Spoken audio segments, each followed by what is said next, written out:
7 Quaker Road, North Falmouth. Request to amend the existing order of conditions to EP 253764 to modify the existing deck, reconstruct steps, incorporate a landing, and install a stone wall. Yes, Madam Chairman, the applicant is requesting a continuance until September 12th. So moved. Second. Any questions on the board? Any questions from the audience? Okay, hearing none, motion on the table is a continuance to September 12th. All in favor say aye. Aye. All opposed? Any abstention? Unanimous, so moved. Okay, minutes. I'll see whether anybody's read them. I have read them all, so we can vote them. Okay, 7:18, any questions? 7:18. I have some corrections on the top. I'm sure they're just minor.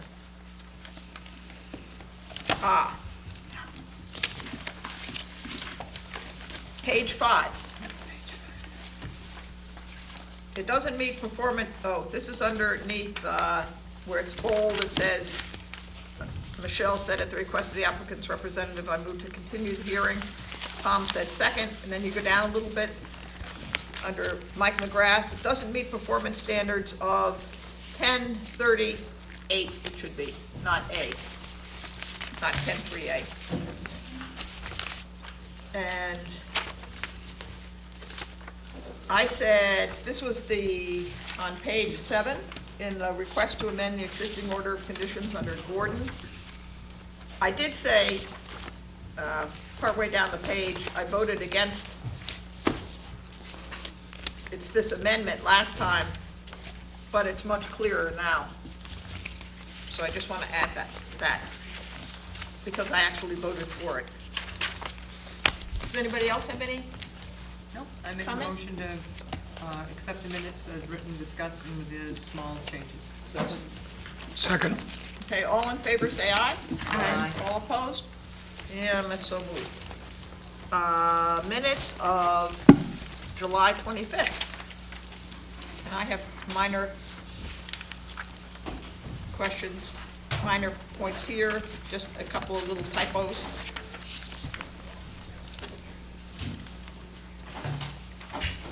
One is, since we have a lot of road runners in this group, where it's road runner, it's runoff, but road runoff. But anyway, I'll give it to you. I know there are a lot of road runners, but, and that was all I had. Does anybody else have anything else? I was not here, Madam Chair. Okay. Tom wasn't here either. Michelle? Nothing? Okay, Michelle or Court or Tom or Mike, could you? I'm happy. Could somebody make a motion to accept? Make a motion to accept the minutes of Wednesday, July 25th as presented. Second? One of you who were here, a second? Second. Thank you, Tommy. Okay, all in favor of the motion on the table, which is to accept the minutes of July 25th, say aye. Aye. All opposed? Unanimous, so moved. Now we have the minutes of our voting meeting on Tuesday, July 31st. This would be Tom, Courtney, Maury, Mike, and me. It looked fine to me. Move to accept the minutes. Second. Okay, all in favor say aye. Aye. All opposed? Unanimous, so moved. Please pass this down to Jen. Thank you. If I may just a moment. If Yes. anybody needs an agenda, they are right inside the door on that chair. Okay, request for a determination of applicability. Philip Fernandez, 4 Burgess Street, West Falmouth, for permission to replace the existing one-car garage in the same location and building footprint. Madam Chair, I'm going to recuse myself from this vote. Okay? You get that, Susan? Jen?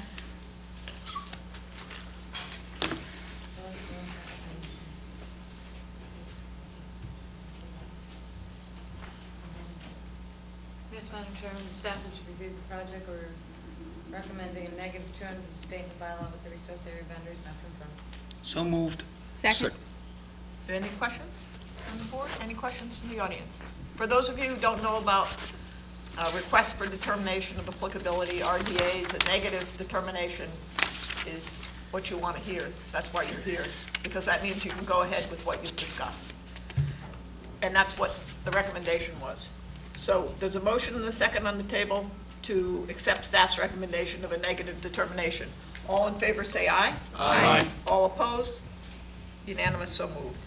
Victor Pop, 133 Lakeshore Drive, East Falmouth, for permission to repair the existing decks and handrails, connect and expand the decks, and to construct an egress for the house.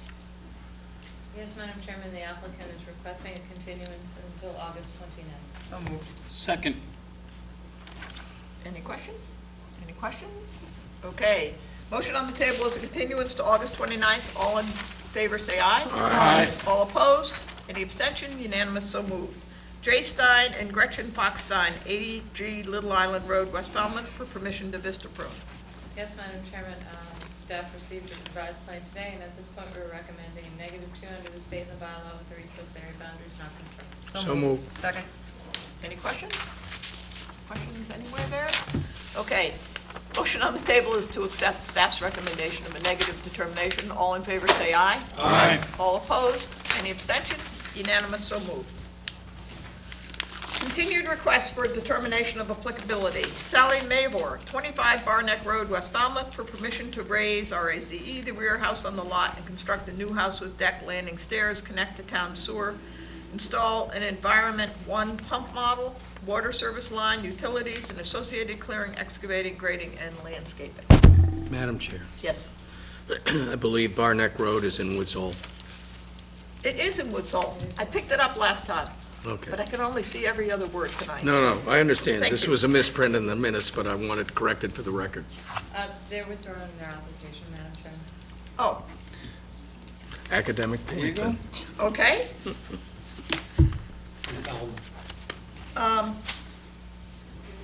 Virginia Lee Baghdadi, 20 Cohog Pond Road, West Falmouth, for permission to create a 25-foot wide vista view and to cut a 4-foot path to the pond.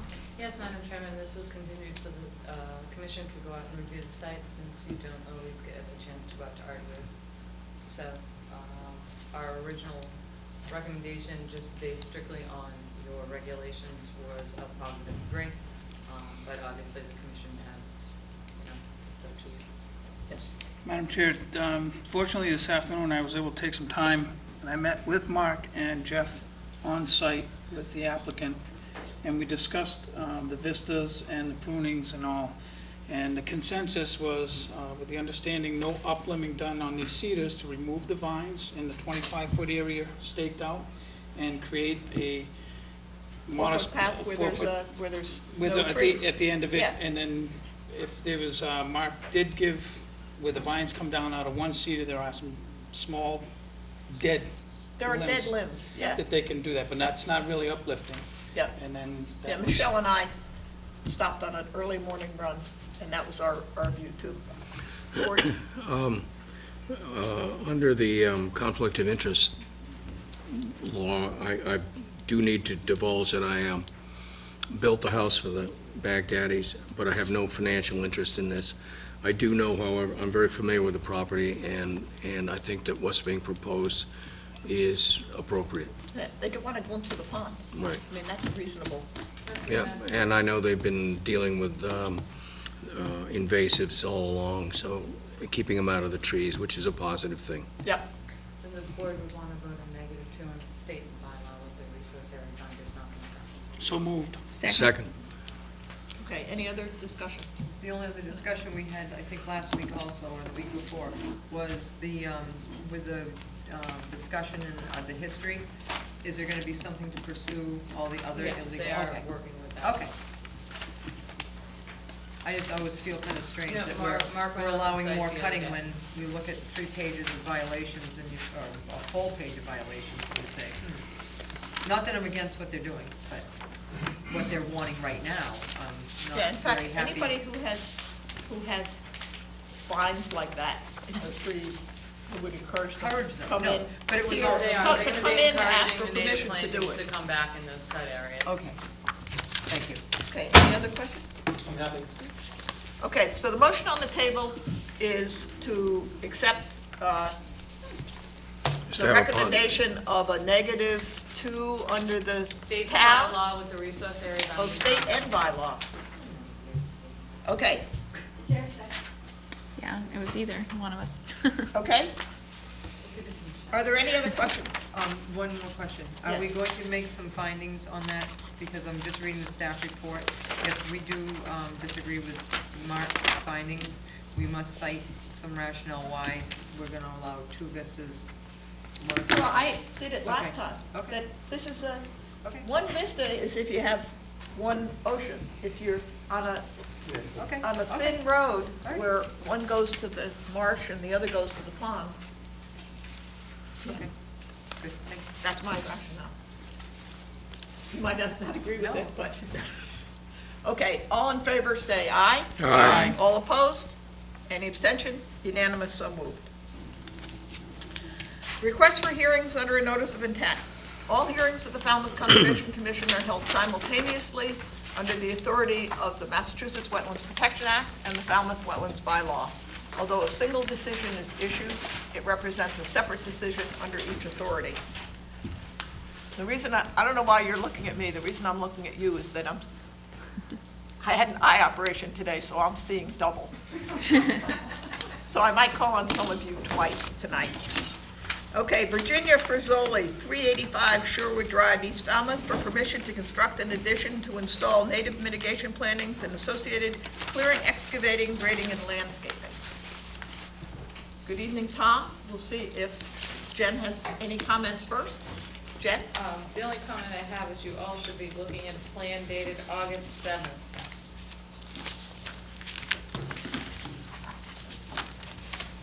Yep. Yep, okay. Then I'll save I any can see additional all of those comments cards. until after Mr. Bunker's presentation. But you'll all be glad to know that Maury's driving me tonight. Thanks for confirming. Thank you. Good evening. I'm Tom Bunker with BSS Design. We prepared this plan for the Fazoli's who are here in the front.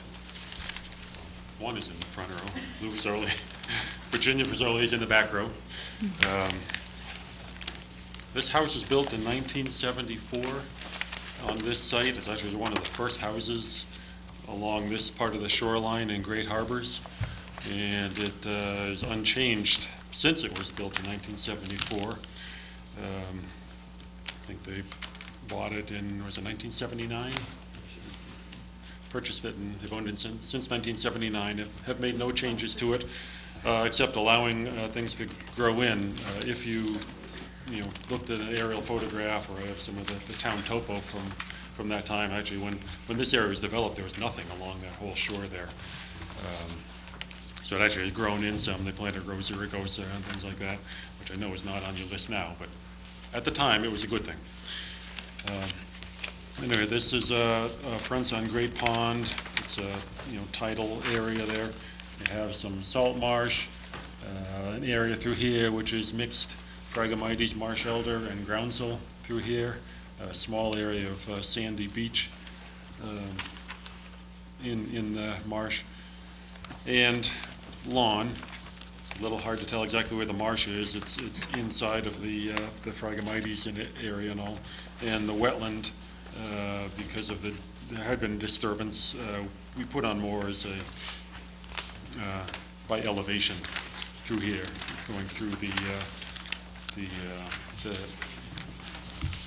grown-up area. I did this, I felt we were far enough back that the edge of the wetland is not going to really be affected from where we are.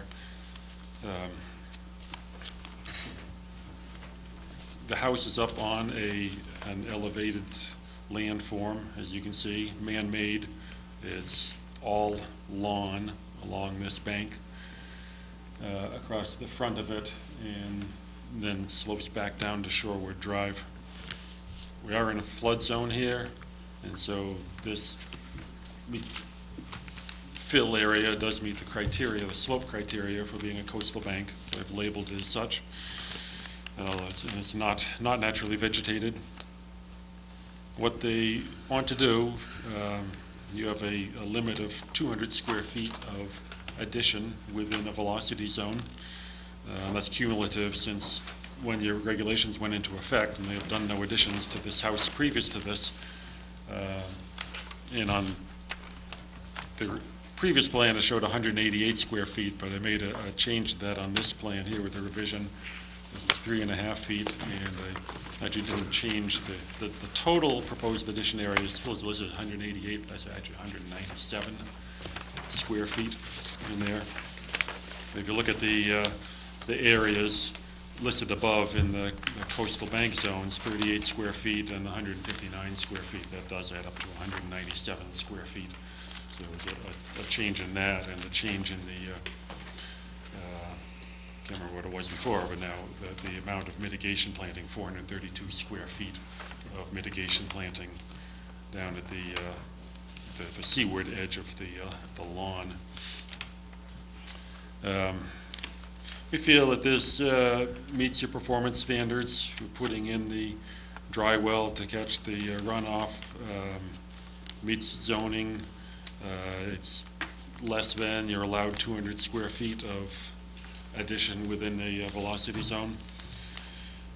And we're putting in the mitigation. So I'll take questions. Thanks, Tom. Jen? Jen has no question. Who has this one? This was mine. Okay, Michelle? I thought it was pretty straightforward, and I have no questions. Okay, Court?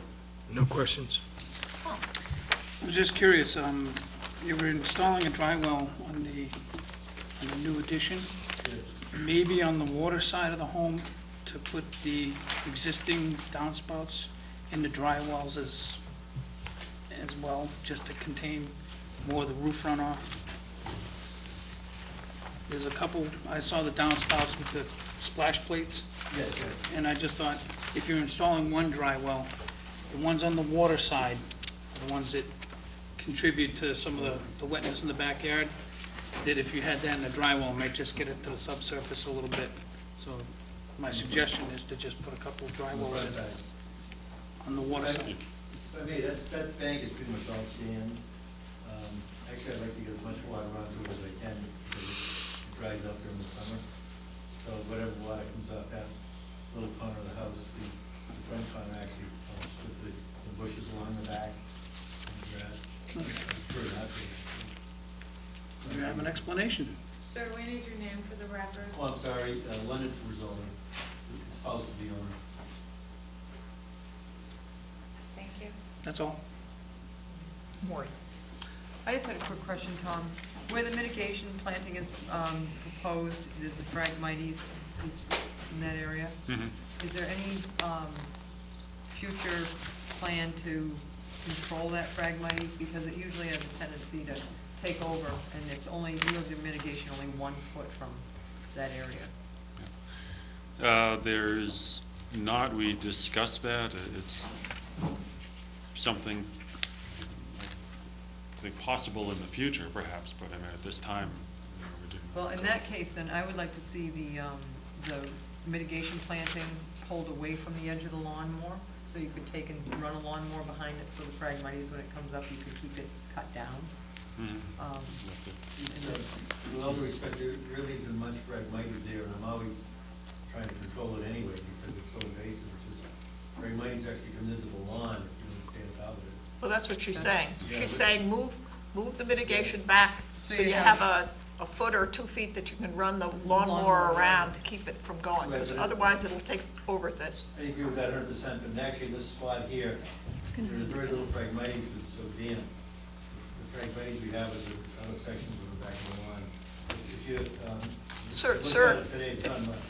Yeah, if you're gonna give more than just a yes or no Oh, answer, okay. you have to talk Sorry. into the microphone. Okay, I'm Well, not we sorry, know who I'm you not are familiar now, with the but, procedure. It's okay. yeah, we know who you are, but Okay, thank you. If you want. The, We can condition Just, that. just briefly, there really is very little Phragmites there, it's hardly any. It's mostly the ground cell and the so-called marsh elder, which I really didn't know its name until this year. So there is really, I understand what you're saying, but there's really no need to pull the plantings away from the Phragmites, because there's nothing there, except the marsh elder and some ground cell. And then the other question I just had, the beach area, was that man-made? No, if you go back even to 1975, that whole area was all sand. But we were, with the kids growing up, we were always very active in that area. And there are spots all from the corner all the way down to the Great Harvest Clubhouse, you'll see pockets of sand. Yeah, usually it's where there's activity, Yes. where the salt marsh gets Yeah. destroyed. I was just curious. Thank you very much, sir. It never really grew in that respect. Thank you. Yes, Mike. Question's been answered, thank you. Okay, Tommy. No question. Michelle. I move that we close this hearing and take it under advisement. Second. All in favor, excuse me. Any questions from the audience? Okay, all in favor of the motion on the table, which is to close the hearing and take it under advisement, say aye. Aye. All opposed? Any abstention? Unanimous, so moved. Thank you. Tom. Thank you.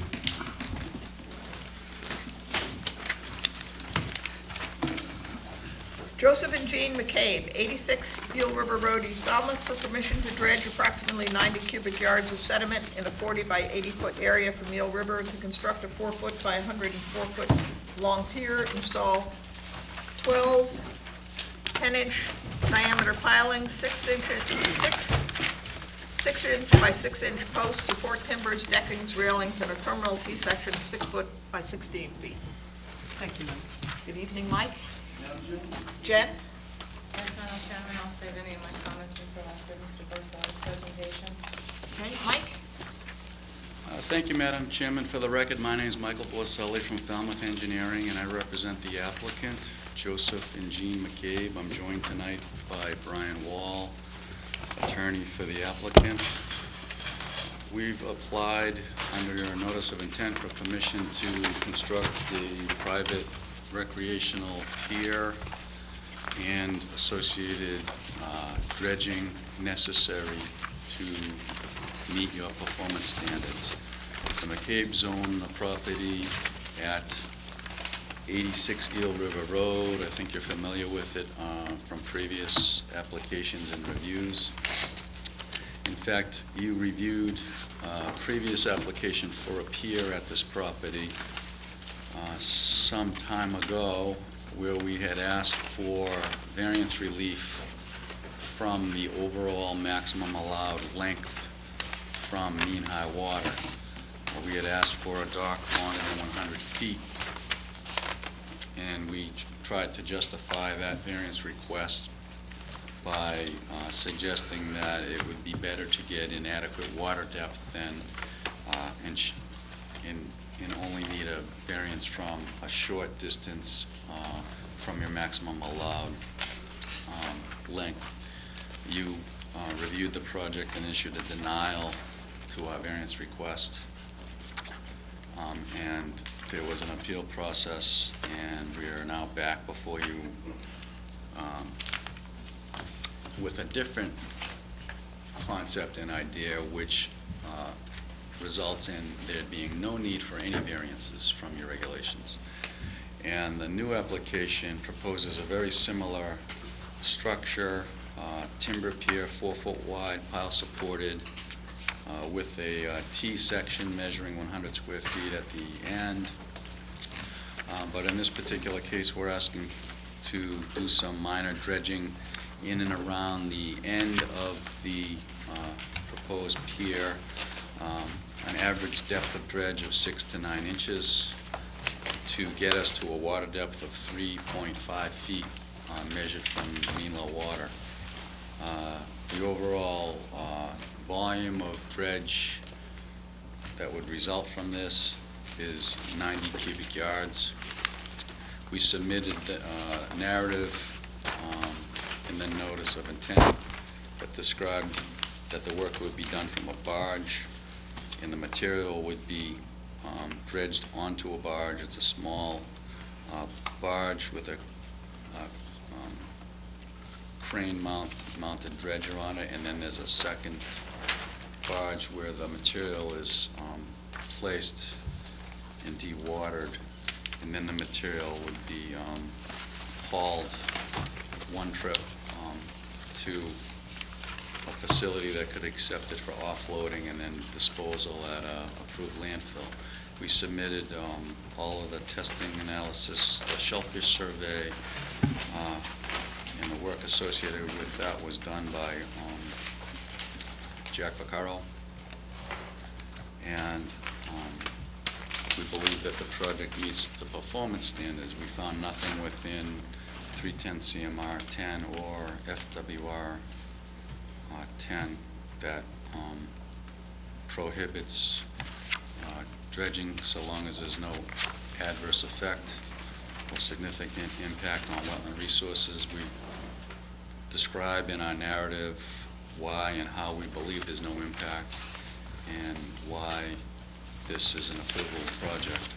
The shellfish survey and results indicate the area is not considered to have a significant density of shellfish. The results are in the report. The type of material is described. The test results, the lab results are incorporated. And there may be some technical information I'm not qualified to answer. And if that's the case, then we would ask for a continuance. But as far as the actual general project and the pier design, I'm happy to answer any questions. Thanks, Mike. Jen? Yes, Madam Chairman, I asked the town engineer to review the project. They offered some comments, Mr. Porcelli addressed them. There's still some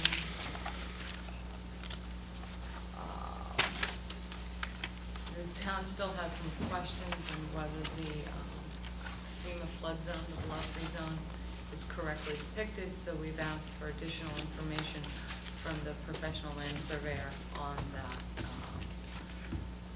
If you've all read Scott Schudler with the town engineering department's information that I sent you today, you'll understand what I'm talking about. So there is a question of the velocity zone lines on the plan, so that needs to be addressed. Okay. Two, we also received a letter from Chuck Martinson from the Shellfish Constable in his comments regarding the historical and current use of that area for shellfishing and the importance of that area to the town. So that the board should look at that as well. Understand the applicant feels they don't need a variance, but the board does need to look at the performance standards under land under ocean and land under salt pond. And some of the performance standards specifically address whether or not the alteration of the relief or elevation of bottom topography would have a adverse impact on fisheries, wildlife, and recreation. So obviously they are doing this for a recreational purpose.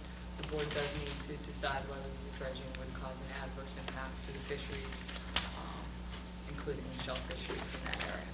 Mm-hmm. Thank you. Who has this one? I believe I do. All right, Mike, we'll let you start. It's a little hard to see what you're doing on paper. You stand there and look out. Even like some sites don't tell you what you're doing. I need a little education, I guess, in the area that you're proposing to dredge. Box. It doesn't do anything other than create a pocket that's a little bit deeper than what is currently there. You don't have access from deeper water into it. You meet the requirement of 3.5 feet. It doesn't accomplish anything in terms of getting a boat in the... Well, if you look closely at the plan, there's soundings throughout the area in and around the dock. And then as you go out further from shore, there's more soundings. We decided to over-dredge to 3.5 feet, with your minimum being 3, just to make sure we got to a minimum of 3. And if you look at the soundings in and around and adjacent to the line that we drew, that represents the dredge area, it was delineated so that it matched up with areas that meet the minimum water depth. Just past this line, the water depth is 3.2, 3.1, 3.0, 3.3, and then out further, it's 3.1, 2.6. There's 1, 2, there's a couple of -2.8s that are pockets, but in the your regulations are very specific. In the area at the terminal end of the dock, you must provide a minimum of 3 feet of water at low tide. So I suggest that approach to the dock can be made in the boat can dock and always be traveling in a minimum of 3 feet of water. And So if you're coming in from the northeast corner. Right, and I can also tell you that, and I'm sure that there's others that could agree with me, that many, many times boats are traveling in less than 3 feet of water. I mean, to get to a beach, you have to travel in less than 3 feet of water. I've traveled in my small Boston whaler in less than 3 feet of water to get to a place to shellfish. It's not so much whether or not you have, even though we do provide 3 feet in the approach, the regulations are very specific about where the 3 feet must be provided, and we try to make it clear on our drawing and by showing on the soundings survey that we can be in 3 feet of water at low tide the entire time we're gaining access to this boat, this dock. But I just point that out. Washburn's Island, in and around Washburn's Island, Wacoit Bay, there's lots of areas that are less than 3 feet of water that boats are in all the time. Well, I guess where I'm coming from is, we're creating a solution to our own making. We're accessing some water to the northeast and only there, and you really, as you say, you don't need the 3.5 feet to get to the dock. We created this zone and you're complying with it. Right, we created the zone just so that we... And my problem were my description of the situation is that we're proposing dredging, which in itself is, maybe more disturbing than meeting that corner in the northeast corner. Yeah. I find this whole thing a little puzzling. Right, I think what you're saying is the dredging which is proposed to provide the required water depth is going to disrupt, we say temporarily disturb the bottom so that we can meet your depth standard where, ironically,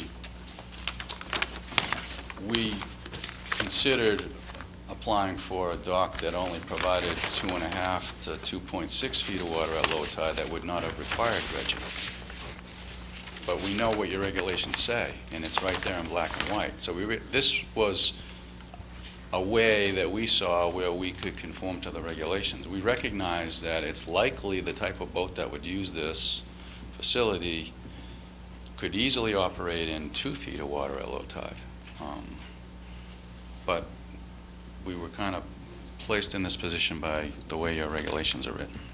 Well, I think our dialogue is describing the box I find myself in. I think I'm good. Thank you. Tommy? How much maintenance do you think is going to be required on the dredging? I know that was one of Chuck's concerns. Is how permanent is the dredging going to be, and how often is it going to have to happen to maintain the 3 feet? I think I'd be speculating, but I would suggest that it would probably need to be looked at on some interval, maybe on a 5-year interval, just to see. But I don't have any real scientific background to give you any real measurements. I could attempt to get you that information. Okay. Okay. Okay. Thank you. Ward? Mike, you don't have on here that it's land containing shellfish. You just have land under the ocean and land under salt pond. Well, I can add it. It's not, It doesn't contain a significant density of shellfish, although there are some. I'm happy to add that label to the plan. I do believe the inner part contains a significant amount. Yeah, the nearshore areas do. So I can add that to the plan. Speaking of which, since you brought that up, and since I answered what I did, please fold the prior record into this record. Jen? For the dock? Yes. And unfortunately, Mike, I never got the second page with my packet, so I just looked through it. And then you said it's temporarily gonna meet the water depth by doing the dredging? Well, I said it will meet the water depth by doing the dredging. Right, well, you said temporarily meet the water depth, okay. Well, I think I said it will meet the water depth, or what I should have said was, we're dredging to meet the water depth, actually exceed it slightly, and that it will actually have some temporary disturbance to the bottom, just during the dredging process. Another question, I didn't see anything, Jen, from the harbor master? It was there. Was it? He doesn't have, Okay. he had, moorings might have to be moved. Okay. Well, you have a requirement that we always get a comment from the harbor master, so we did that in the very beginning after the dock was I didn't have it in my designed. packet, I'm sorry, there's a lot missing. And then the last thing, you're gonna have, is that a temporary water line, Mike? That would be seasonal. Okay. They're always That's seasonal. what I meant, seasonal. Yeah, sorry. I mean, I learned that from you over a year ago, that you don't want to put in year-round water lines because they would freeze, you'd have to dig deeper. So it is a seasonal, proposed as seasonal. That's all I have for right now, thank you. Madam Chairman, can I just make one comment? You may. Land containing shellfish is defined as an area mapped by the commission based on DMS maps or other written documentation by the Shellfish Constable. It is not defined as the density of shellfish in an area. It's mapped by DMF as significant habitat, therefore it's land containing shellfish. And I one- know it's land containing shellfish, but I'm Mike's answer was that it wasn't significant there, but it doesn't matter. No, I understand that. That's what I'm just Yeah. clarifying. And the letter from DMF actually made it clear that it was very significant for. Yeah, I agree with you. I'm not trying to say it's not in a resource area called land containing shellfish. So I will Yeah, add that to the I plan. think we went beyond that. You said that you would put it on the next version. Yes, I did. And actually, Mike, I had one more question. So you're saying that you're going to bring the vessel in toward the north and come in that way? And then head? It could go either way, to be honest with you. The water depth over here is 2.7, 2.4, 2.9, 2.8, 2.7. If it were a mandate from you that it must approach from a, No, I'm not gonna make that mandate, thank you very much. If we could enforce it, it would be wonderful, but I'm not gonna sit on that. and the reality is, it's gonna have an outboard engine that's gonna be probably less than 150 horsepower that has power trim. You can travel in 6 inches of water. You can't make that statement, Mike, because if the house gets sold, somebody else could have a boat that is much bigger than that, so that's. Yeah, just You to. condition the I site, just not wanna- the- I know, I'm I just wanna- making a comment that my client's desire is to have that type of Excuse boat. me, I just want to make a comment, because we have one relatively new member and one new member. But just to remember that whatever people are proposing and what use they may make of it, in a way is irrelevant to our decision. Our decision is what's proposed to be there, what effect it'll have on the environment. Not knowing who's going to be there next and so forth. I appreciate that, Yeah. Madam Chairman. My questions were, will the proposed dredging do more harm than good? Oh, no, I'm not saying that. I'm just saying, we can ask what people are proposing to do or how they're gonna approach and so forth. I'm just saying, in a way, that's irrelevant to our decision because we don't know who's gonna be using that facility at some point in the future. I Okay. followed your line of questioning completely. And I have a similar line, but with different kinds of questions. Okay. That's all. Tom? The area proposed to be dredged, is that the black gelatinous mud? Yes. Okay. that's out here. This is the area proposed to be dredged. The It's here to dotted here. line. The entire light blue area is black gelatinous mud with a hydrosulfide, am I saying that right? I think so. Hydrogen sulfide. Hydrogen Smells like sulfide rotten eggs. odor, yes. It's commonly referred to as But the muck, dredge area is only between those dotted lines. which am I is, correct? that whole The light middle. blue area has that substrate. And that's reflected in the Shellfish testing. report. I just Yeah. like that word, gelatinous. No other It is, questions? it's hard, well, you know, it's hard to get off your boots. Yes, it is. Oh, is that your only question? That's it. Michelle, No questions at this time. Courtney? The dredging is going to, some of the dredged area is going to be within the velocity zone.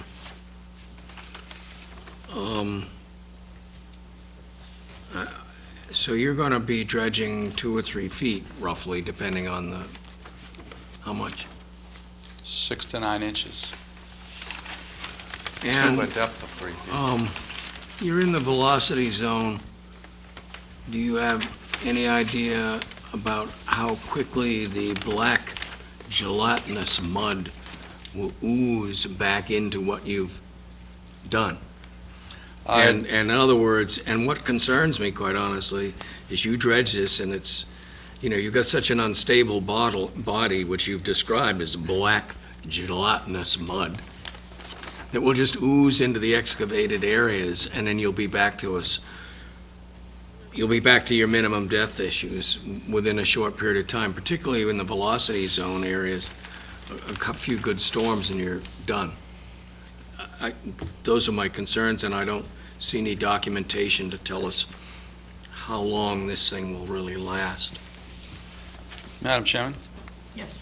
I don't think Mr. Byrd heard me answer that question earlier. I don't have the data to... No, I heard you say that, and I guess I'll put it another way. Maybe I'd like to see the data. And I'm happy to try to research and get you the information. Okay.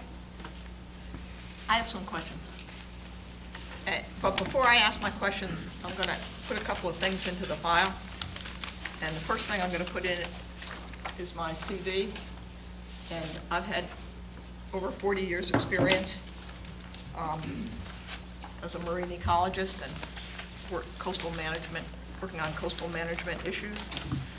And just to tell you, I'm putting these in, you'll be able to see them. I'm putting in a couple of maps that are from,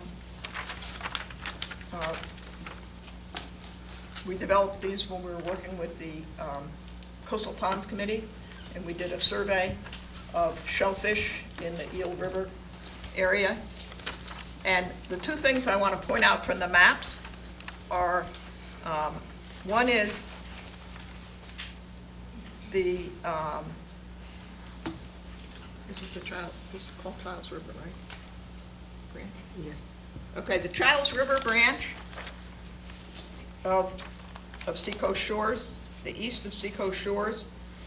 You can see the yellow. Those of you can see the yellow. That's approximately the 3-foot line from shore.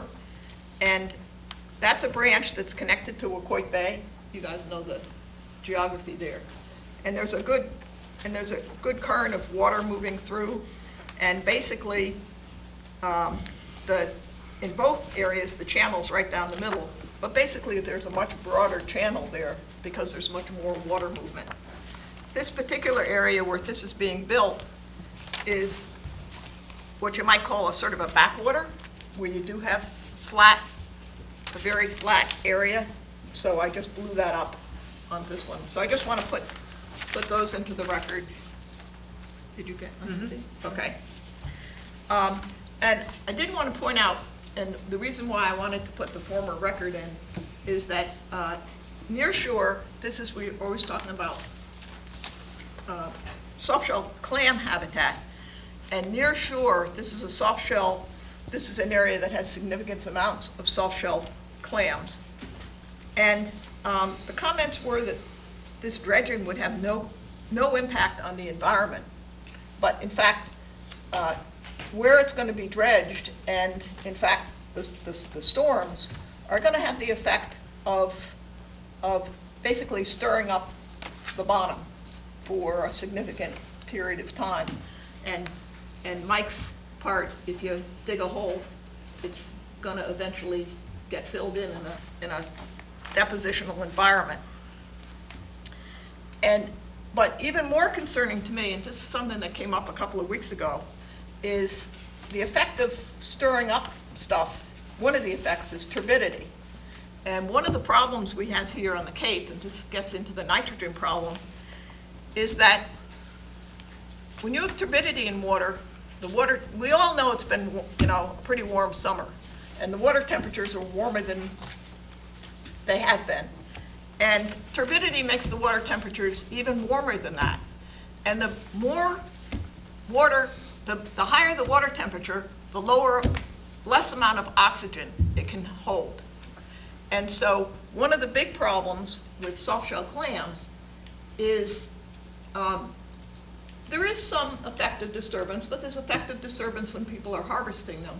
But a huge effect on them is periods where you have these anoxic periods where the oxygen gets too low and they just die. Or even if the adults live, the little settling clams will die.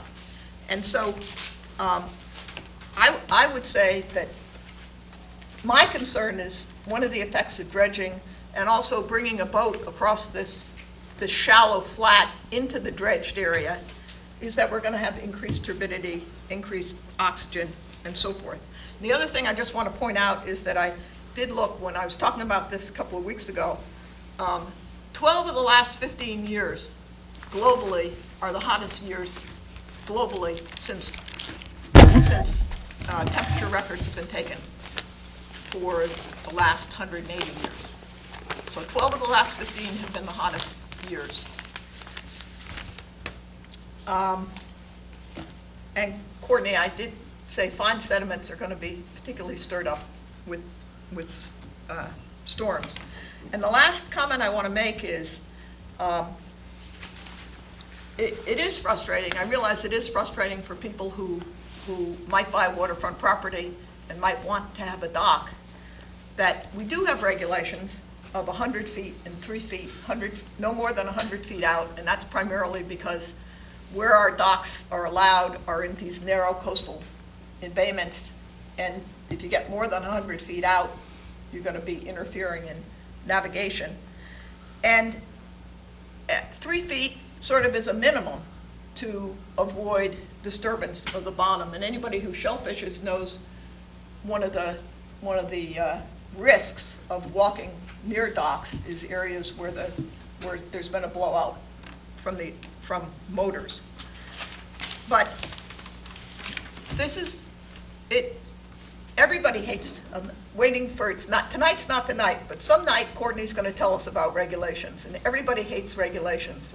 But it's a balance between trying to protect a very fragile environment that's important both to the natural history and also to sort of the beauty of Falmouth, the reason people want to live there, and also economically as a shell fishery. And it's a balance between those needs and to allow people to do certain things. And it is frustrating, but sometimes we don't all get to do what we'd like to do. So with that, does anybody have any more questions for Mike? Mike, do you have any? Madam Chairman, I have nothing else to add, except I would like to request a continuance to give you the information that has been requested. Okay. Jen. September 12th is the next available one. Is that? Oh, well, let me see. It's fine. Is that all right, Jen?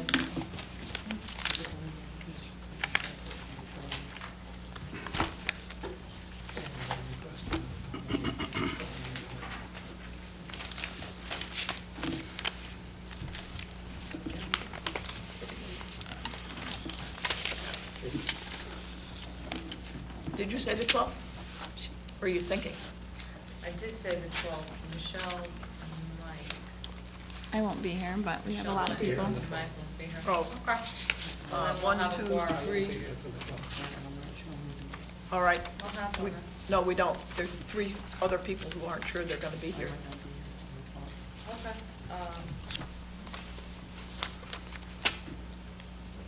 How about the 19th? Then my other eye will be blurry.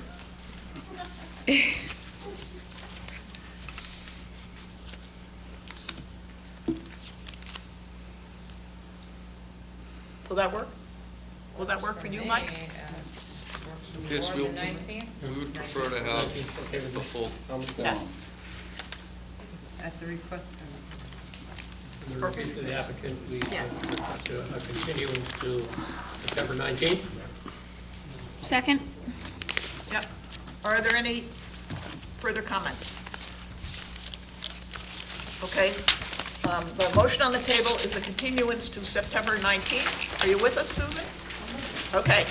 All in favor, say aye. Aye. All opposed? Any abstention? Unanimous, so moved. Thank you. Next.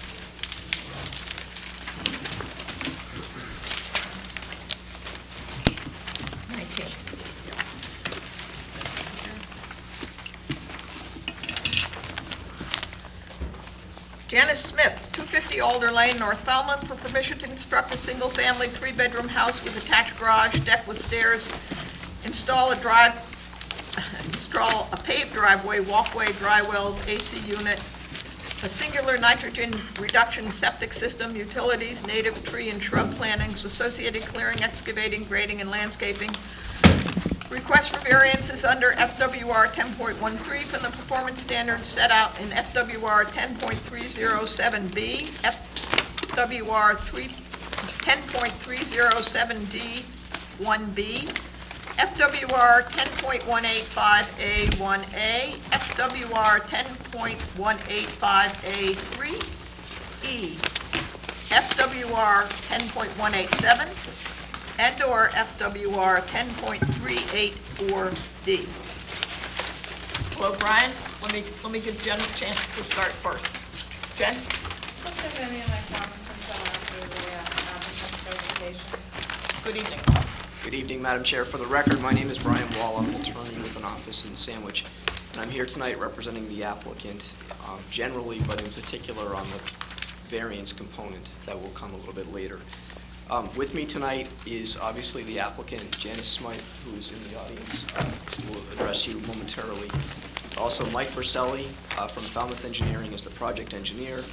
We have Leslie Fields from the Woods Hole Group to deal with the geological issues. And we also have Teresa Sprague from Blue Flax Design, who will talk to you tonight about a landscape management plan.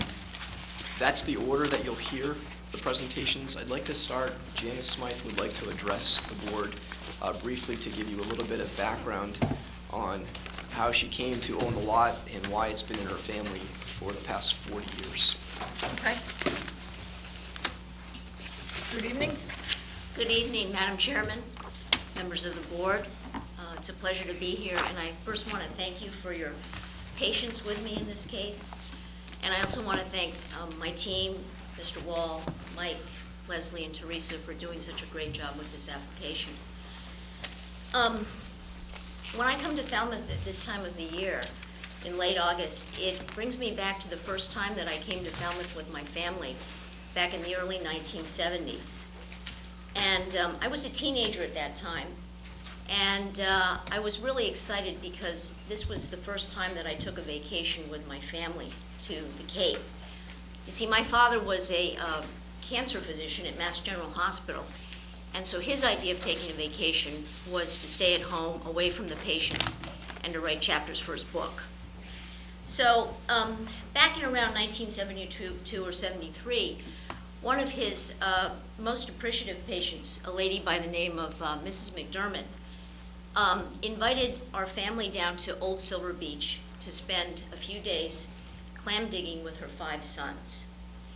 And this was an incredible experience for me because it was the first time I went clam digging. It was the first time I bought a t-shirt that said Falmouth. and it was the first time that I went to the Coonamessett Inn. At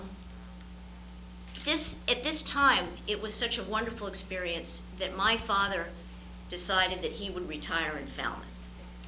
So over the next couple of years, we came down to Falmouth for the summer, and my father did research, and he realized that Falmouth, North Falmouth in particular, was very close to the Bourne Bridge. He had two passions in life. One was to cure patients of cancer, and the other one was growing cantaloupes. And he felt that the sun on Cape Cod would sweeten his melons to a greater extent than it did in Lincoln, Massachusetts. And he knew that geographically, that North Falmouth was closer to the Bourne Bridge than Falmouth. And he liked that. His brother, also a prominent surgeon at Mass General Hospital, had a summer home on Martha's Vineyard. And my father, being a very practical and thorough man, did not like the concept of the Vineyard Ferry. Over the next 25 years or so, my father talked a lot about building a house in Falmouth. Maybe this year, maybe the next year, it'll be in the future. But he was a man in his 50s and 60s, and he was in the prime of his career. He was an incredible overachiever. He became full emeritus professor at Mass General and at Harvard Medical School. He was traveling worldwide as a consultant and also as a speaker. And basically, he just didn't have time. Finally, around 25 to 30 years later, basically, time and longevity ran out. My mother succumbed to pancreatic cancer and eventually died of the illness. And then about 5 years later, in a very ironic twist of fate, my father also died of cancer. So these are the comments that I want to add to the record tonight. And I want to thank you for your time in listening to me, and this is why we're here tonight.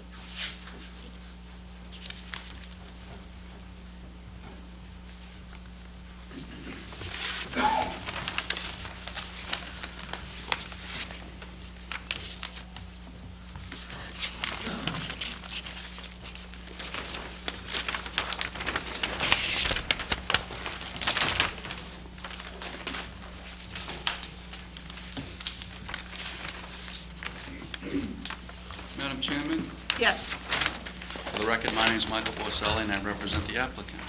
And I just wanted have, to know I was listening to you. and can you see me? And, well, I see two of you.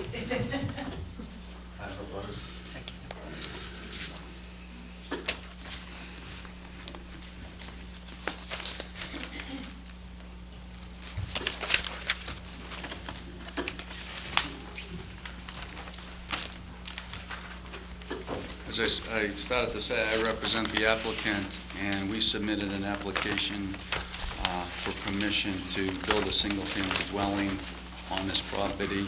We prepared the plans and the notice of intent application, and there was some supplemental information provided by Leslie Fields and Teresa Sprague, and then there was a variance application prepared by Brian Wall. The applicant owns property at 250 Alder Lane, and it's shown on this neighborhood map, which was compiled from the town GIS maps, and it was actually filed with your application, and I see that Commissioner Corvo has it open. And it shows the general western end of Wild Harbor Estates with Birch Lane to the north, Alder Lane on the west, meandering through the neighborhood, Aintree Lane, and then the balance of Wild Harbor Estates is further east and south. And the reason I put this up here is just to orient you to the property. The tennis court is here. In these tan shapes, as you probably have realized, are houses in the immediate neighborhood. And I think it's important to point out that 250 is really the only undeveloped lot in this section of Wild Harbor Estates. But this lot has a house on it, even though it doesn't show on this map. And the abutting properties have houses. All the balance of the waterfront properties have houses, and all of the other houses have been here for a very long time, and they're all bigger. They all have as many or more bedrooms than we're proposing.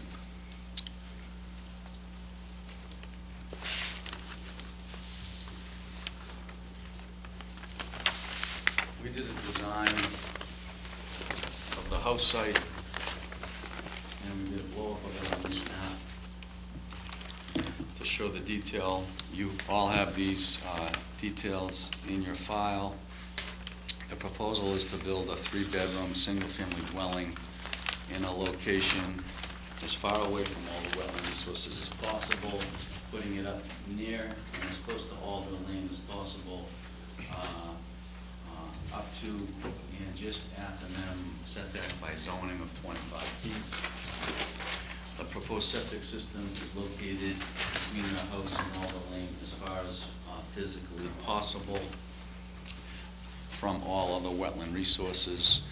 These include a salt marsh, which is this olive color land subject to coastal stone flowage, and vegetated non-eroding coastal bank. Even pushing the house as far as possible from all the wetland resources, we cannot meet the standards of your wetland regulations regarding setbacks to certain wetland resources. In this case, we cannot meet the setback to coastal bank, and we've applied for a variance. The wetland resource for coastal bank is shown on the plan, and it is outlined as shown here. In addition, there is a land subject to coastal stone flowage consisting of a velocity zone that interfaces with an A zone. We've also shown the 25-foot offset from the velocity zone as required in US FWR 10.38. We have applied for and received variance relief from the setback requirements necessary, in this case from a coastal bank. The required setback under the Title V requirements and the Town of Falmouth Board of Health requirements is 50 feet. We are only able to provide 32 feet, but we demonstrated to the Falmouth Board of Health that the layout of this septic system doesn't pose any additional threat to public health or the environment, and that it would be a hardship not to grant the required variances. And the Board of Health granted the variance relief that was necessary. One of the variances requires relief from DEP, and we intend to apply for that relief if we're successful in getting an order of conditions from the Commission. We had consultations with staff at the DEP, Brian Dudley from Southeast Region, and we're specifically told that we should proceed in that manner. They would prefer to see a decision from the Conservation Commission. The house location, as I said, is shown on the plan. There is some regrading proposed. The topography lends itself to a walkout style structure. Part of the structure is actually located within the V zone in accordance with the Falmouth regulations. By in it, I mean horizontally in it. Vertically, it's been elevated above the V zone, and there's a dashed line on the plan. The house footprint has been specifically designed so that section that is in the V zone is a pile supported, open piling beneath, and then the balance of the structure, which is in an A zone, meets the standards for construction in A zone. There's a limit of work shown on the plan in this orange color, and it has been placed in a position that puts it as close as practical and physically possible to build this house. Keeping in mind that this lighter color is the deck, and it's supported by timber posts that will put this deck, you need to picture this deck being 1 story above the ground surface, because the first floor living of this structure will be 1 story above the ground surface to put it outside of the velocity zone. So if you were in the basement level, if you will, of the walkout, you would walk out and look up and see the deck the deck would not be at ground level. It would be elevated on pilings and supported above the velocity zone. There is an extensive landscape design that is proposed as a means to mitigate as much as practicable any of the impacts. The entire area will be re-landscaped after the construction, the majority of which would be native plantings, which is outlined in the plans provided to you, which will be presented to you by Teresa Sprague. We've taken all the steps necessary to ensure that there's no runoff from the roof. All the runoff will be recharged into the ground. We've done necessary soil evaluations for the septic system. All of the work associated with the septic system has been approved, as I said earlier, so issues related to Title V and the Board of Health have been settled by the Board of Health. And I think that as you do get referrals from other departments in town, most recently the Town of Falmouth Engineering Department has been providing you with expertise in referral opinions. The Board of Health has effectively done that by providing, and we provided you with copies of the variance provisions in the relief that they granted to us. We have made every effort to ensure that the grading of the site is such that it doesn't impact any abutting properties. We've incorporated a rain garden to further mitigate any minor surface runoff that would not have the opportunity to be collected by the roof system. So I think we've done everything that we can to provide a development on this property that, while certainly much smaller and less impacted than all the surrounding houses, which is clearly visible from that other exhibit I provided and had on this easel, but also if you look at this plan, you can see, which is actually just a portion of the abutting house to the north, and also shows just a portion of the house on the southern abutter.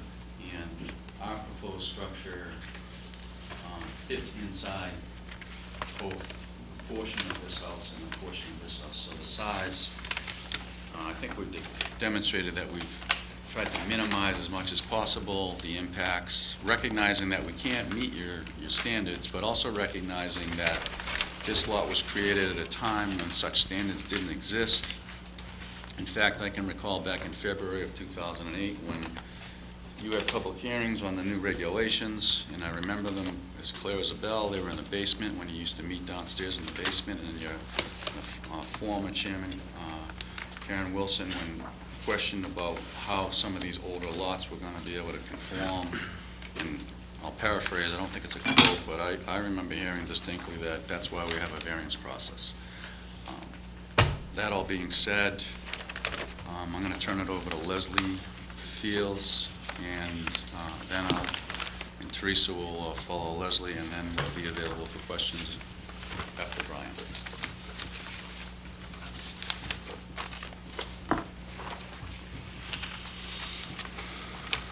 Thank you, Mike. For the record, my name is Leslie Fields with the Woods Hole Group, and the Woods Hole Group was asked to take a look at the site in order to evaluate the coastal bank and to evaluate the impacts of the proposed work on the coastal bank. And the results of our evaluation were presented to the Commission in a letter as a part of this filing, so you should all have that.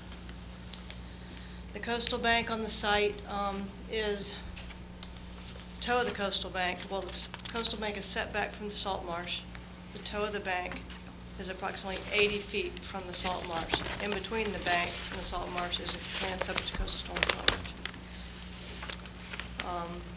The slope of the bank is greater than 10 to 1, but less than 4 to 1. So that puts the top of the bank at the 100-year floodplain, or the 15-foot contour. The bank, as Mike had said, and hopefully as you've seen from being out there, is very well vegetated. There are no signs of any sort of erosion from wave activity right now. So as a result of that information, we made a finding that the bank is a non-eroding coastal bank and it's not providing sediment to beaches, dunes, or barrier beaches. However, because the bank slopes up and it has some elevation to it, it is significant to storm damage protection and flood control. So it's something that the board should protect, and the applicant wants to protect, and the project team has designed the project to protect that bank. The characteristics of a coastal bank that allow it to serve the interests of storm damage protection and flood control are height, stability, vegetation, and natural resistance to erosion by wind and rain runoff. And the project team has worked really hard to put together a plan by siting the house, designing the house, thinking about the landscaping and a landscape management plan. We've worked really hard to put together a project that will maintain those critical characteristics on the coastal bank so that it can continue to serve the interests of storm damage protection and flood control. And so I just wanted to go over each of those critical characteristics and just sort of describe how the project will not adversely impact them. So in terms of height, the top of the coastal bank right now is at the 15-foot contour. After the project's built, the top of the bank will still be at the 15-foot contour. That bank will still continue to provide a vertical buffer to floodwaters. It's not going to change because there's going to be a house there. In terms of stability of the bank, we have so stability from wind, erosion, or runoff from rain. We have included dry wells to contain all the runoff from the roof system. And anything that those dry wells can't contain, we have the rain gardens that have been designed, and those will contain that sort of runoff and will eliminate the possibility of any sort of erosion from rain runoff. In terms of vegetation and natural resistance, I think you'll see in a minute when Teresa talks about the restoration plan, the land management plan, that the vegetation that's there and the vegetation that's planned and proposed will help to maintain stability of the bank and minimize the possibility of any sort of erosion in the future. So we feel like we've done a good job of designing the project so that the bank maintains those critical characteristics, and we feel strongly that the bank, after the project is built, will continue to serve the interests of storm damage protection and flood control, and therefore we feel like the project can be permitted. And I can turn it over to Teresa, and I guess we'll take questions.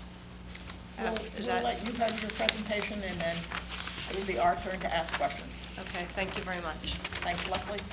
Good evening, Teresa. Good evening.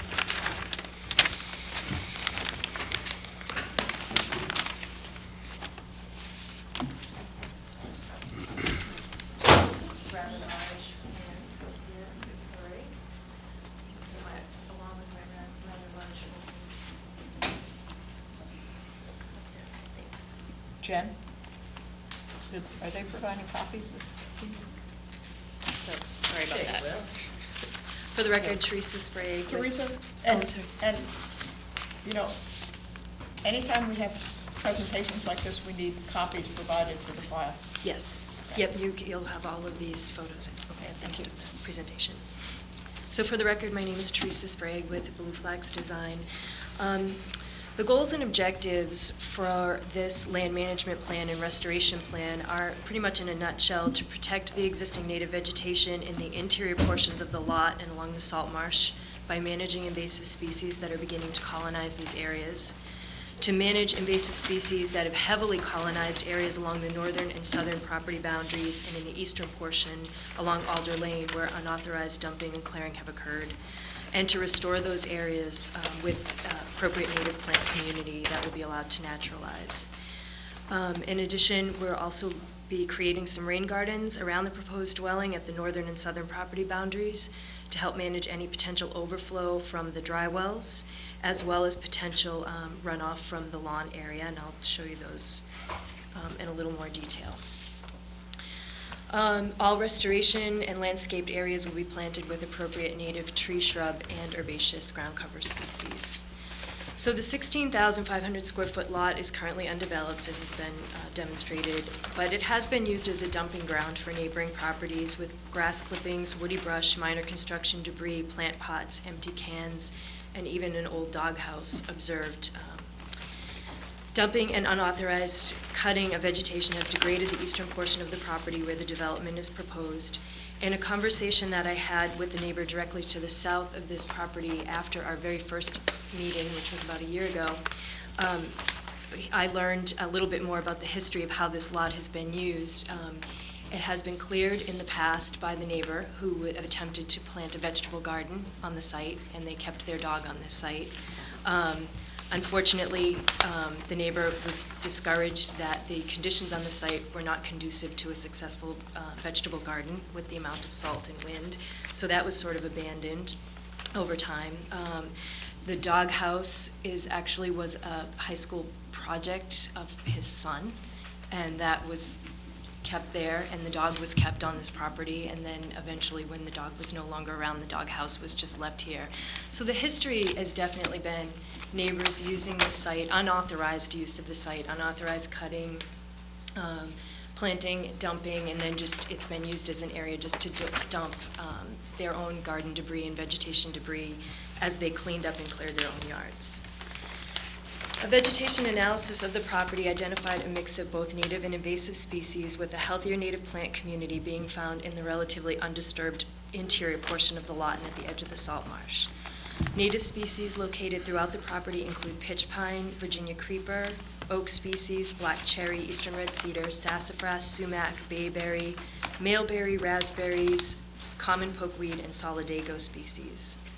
The disturbed areas at the northern and southern property boundaries and at the road show a significant population of invasive and weed species, including Asiatic bittersweet, vine honeysuckle, multiflora rose, shrub honeysuckle, and these invasive species form an almost impenetrable wall at the property boundaries to the north, south, and honestly to the eastern portion of the property. I was just out there for a site visit a week or two ago, and people are parking along this area right now, so it's remained relatively clear, but just a few feet in, you can't walk in. I would have had to go in with brush cutters or a machete or something to get in there, to get down to the bank. Poison ivy and greenbrier make up a significant portion of the ground cover layer throughout the project area, which is consistent with the kind of disturbance that's noted on the site. As we all know, invasive species take advantage of degraded areas and outcompete native species by shading them out and through allelopathic qualities where root systems emit toxins into the soil that prevent other species from growing nearby and competing for resources. And if left unchecked, these invasive species will continue to migrate into interior portions of the property, further threatening the existing native plant community and further degrading wildlife habitat value and potentially threatening the stability of the bank. So by managing the invasive species on the lot, replacing them with a diverse variety of native tree, shrub, and ground cover species will result in a healthier plant community, improved wildlife habitat, restore biodiversity and complexity throughout the great degraded areas, removing invasive species that can potentially threaten the bank's stability by shading out important deep-rooted native tree, shrub, and ground cover species will also improve the ecological function of the resource area, as well as the buffer's ability to provide the ecological services, including erosion and sedimentation control and infiltration of stormwater runoff. The area shaded in blue on this plan is the least disturbed and invaded area on the property. Here's where we find the majority of the oak, black cherry, eastern red cedar, sassafras, and then of course along the edge of the marsh we start to find groundsel bush. We propose in this area to selectively remove native invasive species and allow any voids left by invasive species management to naturally revegetate. So what's basically happening here is on these northern and southern property boundaries shown in yellow are these really heavily invaded areas that show a lot of disturbance previously along these areas, along the abutting properties. But what's happening is, and you can see in some of these photos, the invasive species are quickly beginning to overtake some of the native species like sassafras and so on and so forth. And you can also see that underneath all of these invasive species, there's no shrub layer, there's no ground cover layer. So that area, again, is pretty much degraded vegetation in those lower layers.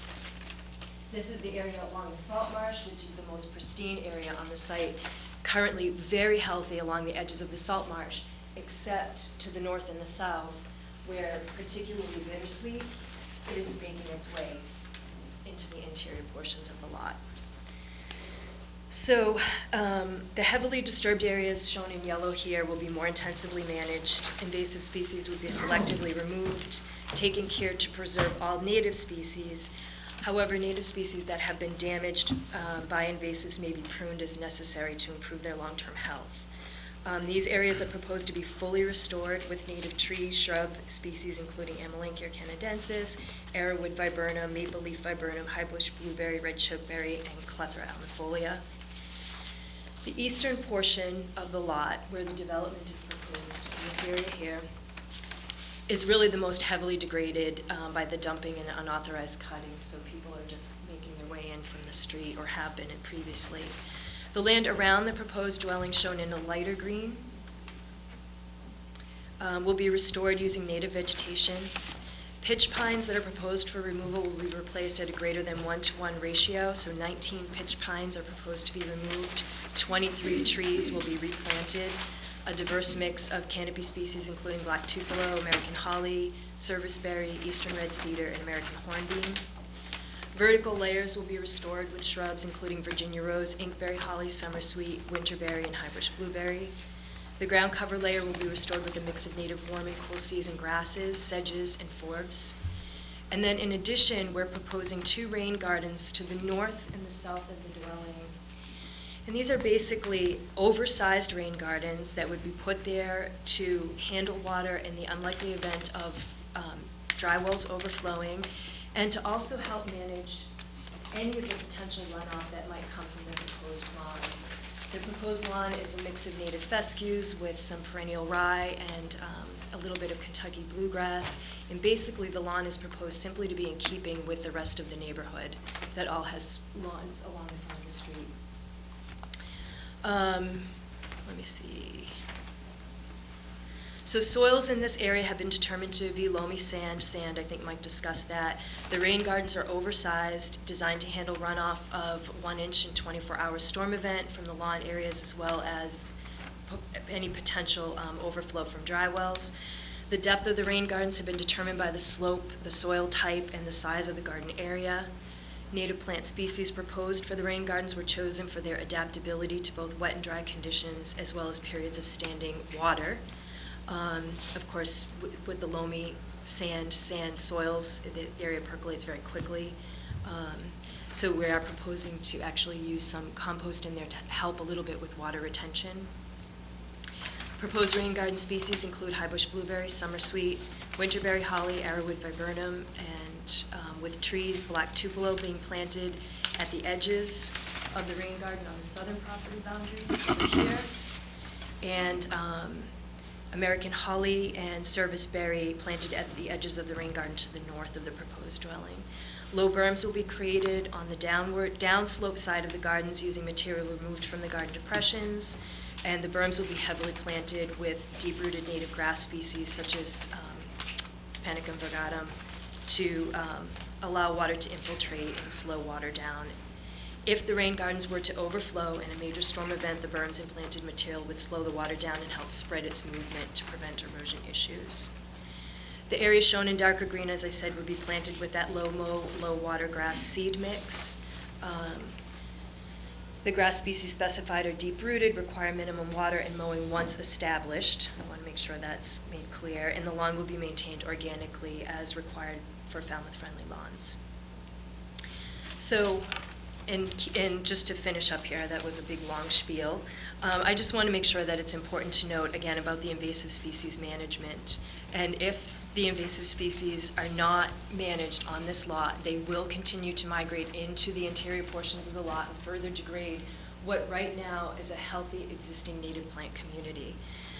So With invasive species management and restoration of an appropriate native plant community, we can provide important mitigation, support the town of Falmouth wetlands regs and the Massachusetts Wetlands Protection Act by restoring native vegetated layers, canopy, understory shrub, and really importantly, the ground cover layer here, with appropriate species that will slow water down, allow for infiltration, protect public and private water supply and groundwater by filtering out potential pollutants, managing stormwater on site, removing invasive species that degrade the bank stability, will protect the resource area from erosion and sedimentation, allowing the resource to provide its ecological function as storm damage prevention and flood control, and finally managing invasive species on the site and restoring appropriate diverse native plant community will improve wildlife habitat value significantly, particularly in these interior portions where the vegetation has been heavily degraded.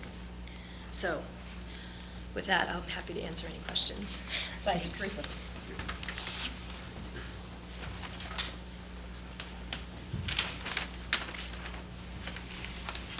And finally, the request for the variance. I submitted a comprehensive letter as part of the notice of intent package, and I'm not going to review all of that, but I'd like to highlight some of the more important points. Falmouth Regulations 10.13 allows a person who suffers a hardship to request a variance, and there are 5 criteria that have to be met, and I know the board is well familiar with them. The first is that the project does not meet one of your performance standards, and you heard in Mike's presentation and when the notice was read that there are multiple provisions of the regulations that are not met in this particular case, and they're all delineated in my letter, specifically the ones that we're asking for the variance from. The second requirement is that mitigating measures and conditions are proposed that will contribute to the protection of the resource areas. And I think this is one of the strongest parts of our project. There are many mitigating measures proposed. First of all, this is one of the few lots that are left in the subdivision, if not the only one. And you heard Teresa in her presentation say that it's been actively used as a dumping ground, which has resulted in the increase of invasive species. If it's allowed to be developed, this will come to an end. The applicant is also proposing a denitrifying septic system. Further, she's proposing a permanent covenant to prohibit development of a path that would lead down to the salt marsh so that the bank would not be altered in the future. The lawn is being proposed to be limited to 1,200 square feet. All of it is more than 100 feet from the salt marsh, and it will obviously be Falmouth friendly. The rain gardens and dry wells are proposed to mitigate any roof runoff, and the land management plan that Teresa reviewed extensively includes the invasive species component, which will improve wildlife habitat, slow water runoff, stabilize the bank in the long term, and filter pollutants. The third criteria is that the project will not create a nuisance. A nuisance is essentially an activity that occurs on one property that causes harm to others. And in this particular instance, our contention is that there are no adverse effects on stability of the bank, and therefore there's no adverse effects on flood control or storm damage, and hence this project will not create a nuisance. The fourth criteria is somewhat mixed with the eligibility requirement.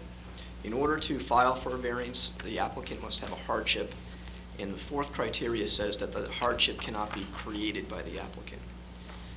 In this particular case, the hardship, well, let me start with the regulation. The hardship says, the definition is, it occurs when the literal application of the bylaw and the regulations to a particular piece of property, evaluated in its totality, owing to unique circumstances on the property, is unduly oppressive, confiscatory, or would cause substantial economic loss.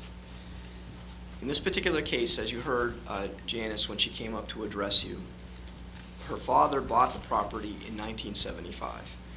This particular property was created as a lot in 1968 as part of the Wild Harbor Estates subdivision, which consists of 190 lots. When they purchased the property in 1975, he had the intent, again as my client said, of one day building a home and retiring to Falmouth. Unfortunately, that didn't come to pass, and Janice, who addressed you, acquired an interest in the property when her mother died in 2001, and then she became the sole owner of the property in 2005. time that they purchased the property, there were no wetlands regulations that are in place today, and there was no impediment for them to be able to build as they're proposing now. They have owned the property in their family for 40-plus years. They've been paying taxes on the property as a buildable lot. I think it's important to mention that the current assessment for 2011 was $710,000, which equated to a $5,265 tax bill. Obviously, it hasn't been that all along. It's been steadily increasing, but the point is that they've been paying taxes as a buildable lot. There's also a homeowners association in place, and they've been paying the annual dues, all again to maintain the ability to go forward and build. The hardship is quite simple in this case. This particular lot was intended for residential dwellings. It can't be built upon because of the topography, which is the bank, and the wetland resources, and the literal application of the regulations is what is preventing the building from occurring. Application of those regulations to this lot will prevent the building and therefore result in a substantial economic loss to Janice, because she's had this expectation and her family has of building a dwelling on the lot all along. The fifth prong is that the resource areas will be better protected with the project than without, or that the project has an overriding benefit. And we contend that we actually meet both of those prongs, although only one needs to be met. The first is better protected. This project, we're contending, has no adverse effects on the coastal bank, wildlife habitat, or the adjacent salt marsh. Again, as I mentioned, the lot's used as a dumping ground and has invasive species. This project will end both of those, particularly by the invasive species management component of Teresa's land management plan. Regarding the public benefit, if the house is actually built, the taxes will go up because the value will go up, and therefore there'll be a benefit to the town. And the reverse is also true. If the house is not built, the taxes will go down and income to the town will go down.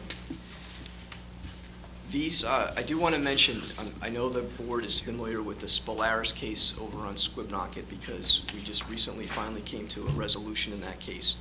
But hearkening back, the same exact arguments were made in this particular case. The Spolaris has proposed a 3-bedroom dwelling on a coastal bank, 40 feet from a salt pond.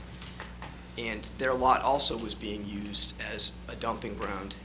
And we made the arguments that stopping the dumping would be a public benefit. And we made the arguments, again, about the taxes going up with the house and going down would be against the public benefit. And that matter, as you know, was appealed, and these arguments were addressed by the Superior Court, and they were affirmed by the court as valid reasons under your regulations. And I bring that up because essentially what we're saying is not that since the Spolaris has got their house, we should have this one, but I'm specifically noting that as far as the variance is concerned, these arguments were made and they were credited by the court, and we would submit to you that they should be credited again. And that's our presentation. We're very happy to answer any questions that you might have. Thanks, Brian. Jen, would you like to have any, or would you rather wait until the board has some questions? No, I'll just have a few comments. Basically, there are 6 variances needed for this project. The board needs to decide whether the hardship argument is a valid argument. Attorney Wall said it himself, there's really no economic loss, just an expectation that it's a loss. So we need to take that into account. Also, topography. It doesn't meet one of the regulations, your septic regulations, which are separate from the Board of Health regulations, and there is no variance from that regulation. So the board needs to look at that and weigh on how this project actually does better protect the environment by removing a coastal bank and building a house on it. We've seen this type of project before, the Polaris project. The board actually concurred and followed the courts that you made an error approving that project. So that said, to go to Mr. Borselli's comment regarding the variance, request in your old regulations, I'd like to remind this board that the regulations in effect prior to 2008 had a setback to a salt marsh 75 to 100 feet. So the board had that discretion in those regulations. 2008, the regulation change just made it a strong 100-foot, but you always have the ability to require a 100-foot buffer to a salt marsh in the regulations. So the regulations change in 2008, wasn't that. There was also a coastal bank setback And in I'd like 2008. the board to look at this, although the project points out that there's 81 feet to the deck on this project, and they're asking for 6 variances from your regulations. They haven't provided mitigation calculations, as they normally do, but, we see a garage and a deck, so there's no effort to reduce this size of the structure. The clearing from the salt marsh to the limit of work, 74, 75 feet. So, if you measure it out yourself, it doesn't even meet the regulations that were in effect prior to 2008. So the board just really needs to look at the variance request and weigh those arguments. Okay, before I begin with those of you who had this, there are 2 things I want to do. First, I want to fold all prior records on this case into this case. Jen, can you? And the second, and we did this the last time here, and I think it's important because you've brought a team of experts. And so I would like to, again, go down the board, briefly say how much experience you've had with the Conservation Commission. And on an average, we have 100 notices a year and maybe 150 RDAs and other projects a year. So briefly say what your experience with the Conservation Commission is, and then say sort of what background and expertise you bring in to this position. Courtney? I've been on the Conservation Commission since 2003, and at one point or another served as a vice chair and a chair. I bring to the board a lot of experience in the construction industry, as well as a background in education, history, economics, and so forth. Okay, thanks. Michelle?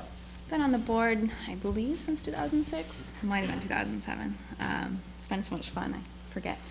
I am a practicing professional engineer with a focus on stormwater and watershed management. While my master's degree is in engineering, I also have an undergrad in natural resources. So I do a lot of the ecological work as well. Okay, Tom?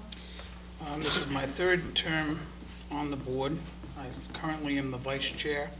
I have over 3 decades of work performed in Falmouth. A happily married man in the community of Falmouth. That my construction experience, similar to Courtney's, is what I bring to the table. Okay, thanks. Maureen? I started on the board in 1993. I think this is my 5th term, off and on since then. I'm a Title V septic installer in the town of Falmouth, and I have a landscape construction company with 40 years of landscape design. Mike Powers, been on the board for about 6 months. Longer now, I think. Professional engineer by training, master's degree. Have presented projects to more than 24 conservation commissions, sitting on the other side of the commission. Tommy? Tommy Vos. I share a background in construction as well as those gentlemen, just many less years at it. I've been on the board now for I think about 3 weeks, and that's about it. And Tommy's in the learning phase. I'm in the learning business. He understands what steep learning curve this is. And again, I have a PhD in marine science. I've worked for, unlike Tommy, I've had 40 years of experience professionally, taught courses and designed programs in environmental management and ecological processes in the coastal zone, biology of tropical marine organisms, marine ecology, and I've been on the Conservation Commission since 2004. Okay, Courtney and Maureen, this was your project. I don't know who wants to start. Courtney? Yeah, I'll start Okay. since I'm at the end of the table. Okay.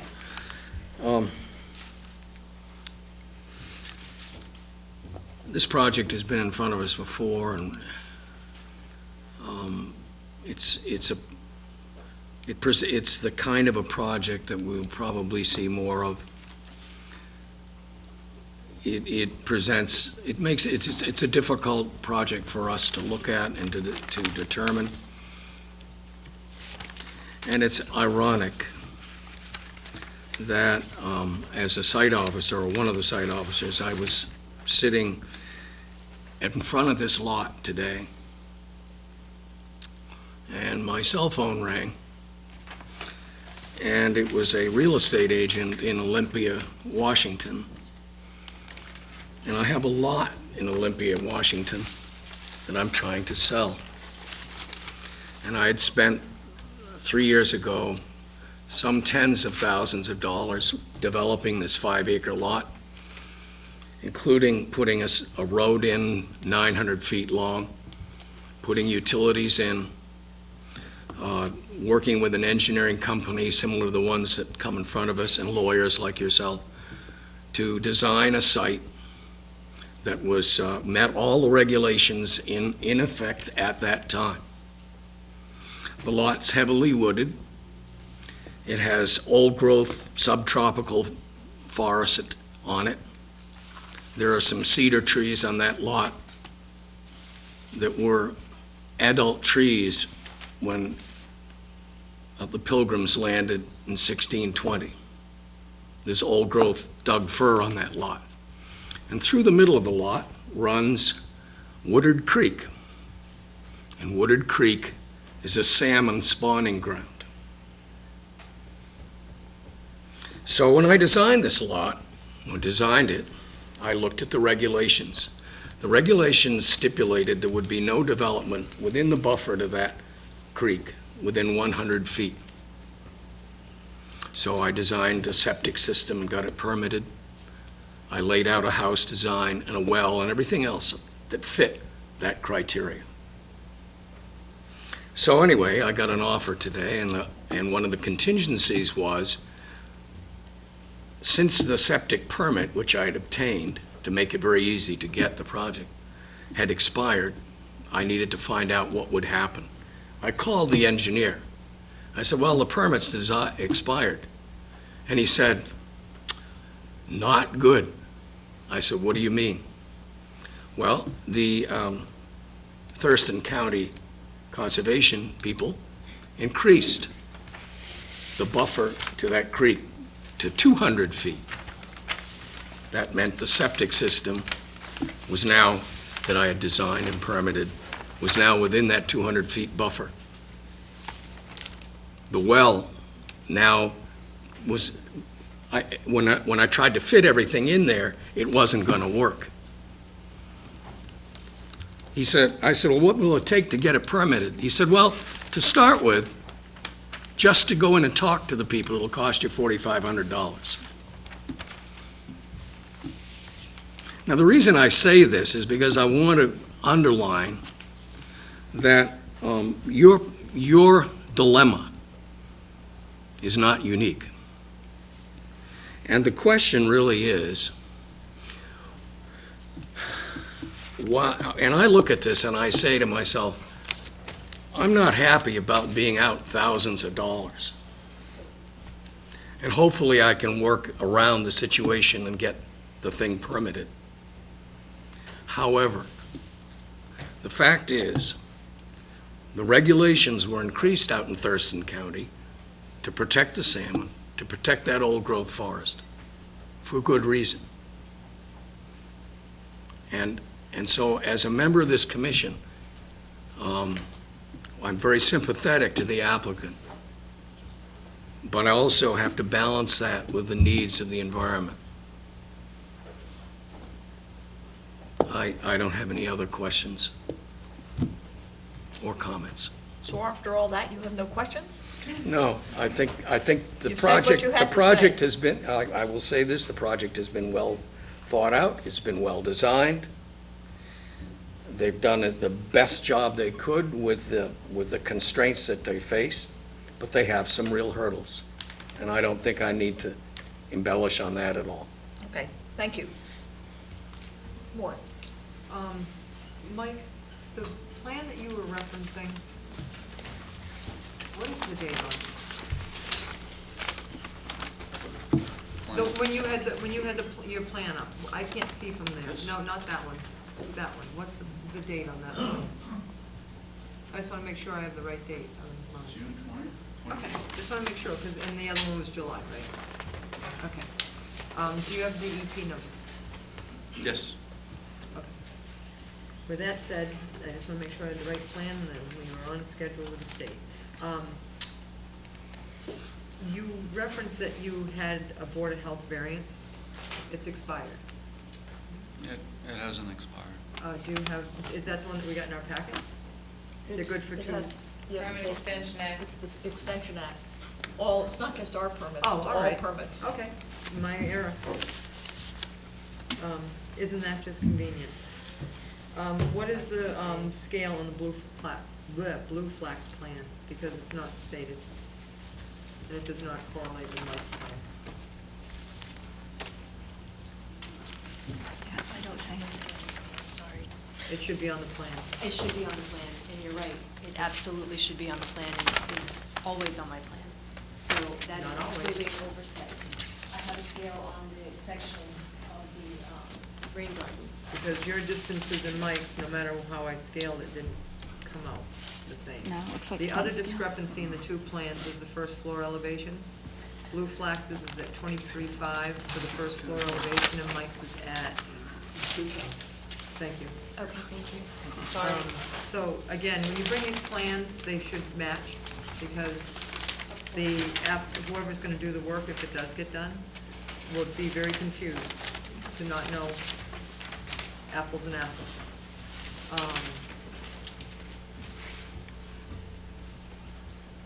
And just to Mr. Wall, I have a piece of property, I will not bloviate as long as my guy at the end. But it is a responsibility of the homeowner at all times during its ownership to make sure of its buildability. The town will tax you as buildable lot as long as you want to keep paying them, and it is the applicant's responsibility, not the town's. Just to clarify that, because I went to the assessors and asked them that question, and they said it is not their job to do that. That said, we have the expertise of engineers and everybody else. Mine is more on septic and plans. So you scale, the landscape plan, different elevations, and there is no elevation on the blue flax plan on the deck. And the other question I have on the deck, is it an open graded deck? Is there something underneath that deck that's impervious? Is it dirt, lawn, patio, more deck? And were those calculations put into your impervious area underneath the deck? So speaking to the first question, I will absolutely check with Mr. Borselli and make sure that if there was some change in his plan that didn't match up with mine, that's fixed immediately. As far as what we were planning to do underneath the deck, I apologize, is herbaceous vegetation. So in this whole area here, that's native herbaceous vegetation, including a mix of warm and cool season grasses that extends underneath the deck. So a mix of shade-tolerant forbs, grasses, sedges, ferns, so on and so forth. Okay, so it's a walkout deck, so where do you get out? If it's all plants? Are you gonna propose a path? I did not design the walkout, so I Okay. can't answer that Okay, question. so is there gonna be a path or a There would walkway? be, there would or- be a path, I'm guessing. So it's gonna be gravel? Well, I mean, I'm asking what's, obviously the plants aren't gonna grow to the foundation. Or are they? My plan would be to plant this entire area underneath the deck, with the exception of a path that would be allowed to walk out. I can't speak to the exact deck design, so I'll let Mike speak to that. Okay, and then the next question is, you're proposing to remove 220 caliper inches of trees, and you're only replacing with, I think, 28 inches roughly, plus the burlapped balls, which I don't know what the caliper inches are on the 5 to 6 footers, I would say. Are you doing caliper inch? Yeah. Because I had that question. Okay, What's the answer? she needs to give us the answer. Do you have an answer yet? The ball and burlap would be the Amelanchier canadensis. The Amelanchier canadensis, again, I think discussed this in a previous plan, so usually has a multi-stemmed form. If each stem is a 1-inch caliper stem, we could say that if a multi-stem tree, it would be 3 or 4-inch caliper. The 5 to 6 foot B&B, I'll have to check Yeah, you on can the just, you can get Ilex those figures, opaca. because you're gonna be coming back. Absolutely. And Mike, back to you again, actually maybe to Jen, because I'm not positive on the 2-year extension would have, the Board of Health expiration on that would be 8/18/2010. It's actually, I mean, 2012. But it's all been expended. it's all beyond been that. extended more than There's a new just. thing that just came Another out. 2? Yes, Pardon? another 4. Oh, okay. I'm not quite sure if the governor's signed off on that. Otherwise, it would just be, I know, I do remember now the 2-year extension on all orders. So it isn't a 4-year yet, it's just so far, Right Mike now, might know that I think answer. I think Well, it's in on his effect. desk, It's but that 4 doesn't- years more. It's Okay, 4 years. 4 years. Okay. That's all, thank you. Michelle? So I may have missed the answer to the difference in the plans, between the two, because it looks like several things are missing, not just the scale, like the grading's different. That was just something that's gonna be fixed, is that? I honestly don't know the answer to Oh, that. okay. I was working with what I thought was Falmouth Engineering's most recent plan, so if there had been a change that I wasn't aware of, I will Okay. definitely confer with Mike and Thank figure you. that out. So, next question's from Mike. Underneath the deck in your plan, it doesn't show any change or very little change in grading. Is that the most recent versus her plan showed filling, I believe? So I guess what's happening under the deck? The plan is, the site lends itself to, with a grade of a first floor of 22.5. Okay. On the first floor, not 23.5. And a lower level, which is simply non-habitable, lower level dead storage space, very common in A zones. The lower level of the slab of the basement, if you will, is 14.0. That lends itself to matching pretty well with the existing grade on that side of. But there'll be some cutting to make that happen. It'll correct? actually Yes. match up pretty close, the 14-foot contour. I see a 13.5, a couple 13.5 spot Right, grades. So there's like a 6-inch or so alteration, right adjacent to the house. Okay. The driveway, it looks like, is there gonna be any curbing on that driveway? Any Yeah. edge to it? We hadn't contemplated it, we'd be happy to provide a berm. Well, I'm just, there's been a lot of talk about the stormwater runoff and how all of it's being managed on site, and there was no mention of the driveway. And as currently proposed, the grades, definitely some of the driveway will be coming down the coastal bank, as shown. But also, I was curious about the road drainage in this area. There's not a lot of topo here, but if the driveway runoff were to go out into the road, then where does it go? If you look closely at the road edge, you'll see spot elevations that were taken along the gutter, 18.5, 18.0, 17.9, 17.6, 17.3. The road was designed to have a slight grade from north to south past the lot. The road has a berm, a Cape Cod berm, so no runoff from the road will come onto the site. And the driveway's been very carefully designed to make sure that doesn't happen, and also to make sure that there's no concentration of any runoff anywhere on our site or on an abutting property. We'd be happy to put a berm on the driveway. Yeah, because there's currently at least some of the driveway runoff will come down the coastal bank there. Okay. My next question is for, on the landscaping. There was a lot of discussion about restoring and recreating the native community in this area. And I mentioned this at the last time we discussed this property as well. But what you're proposing is not the same species that are found at the site. In particular, the very large, important pine trees that are currently providing a great buffer to the resource.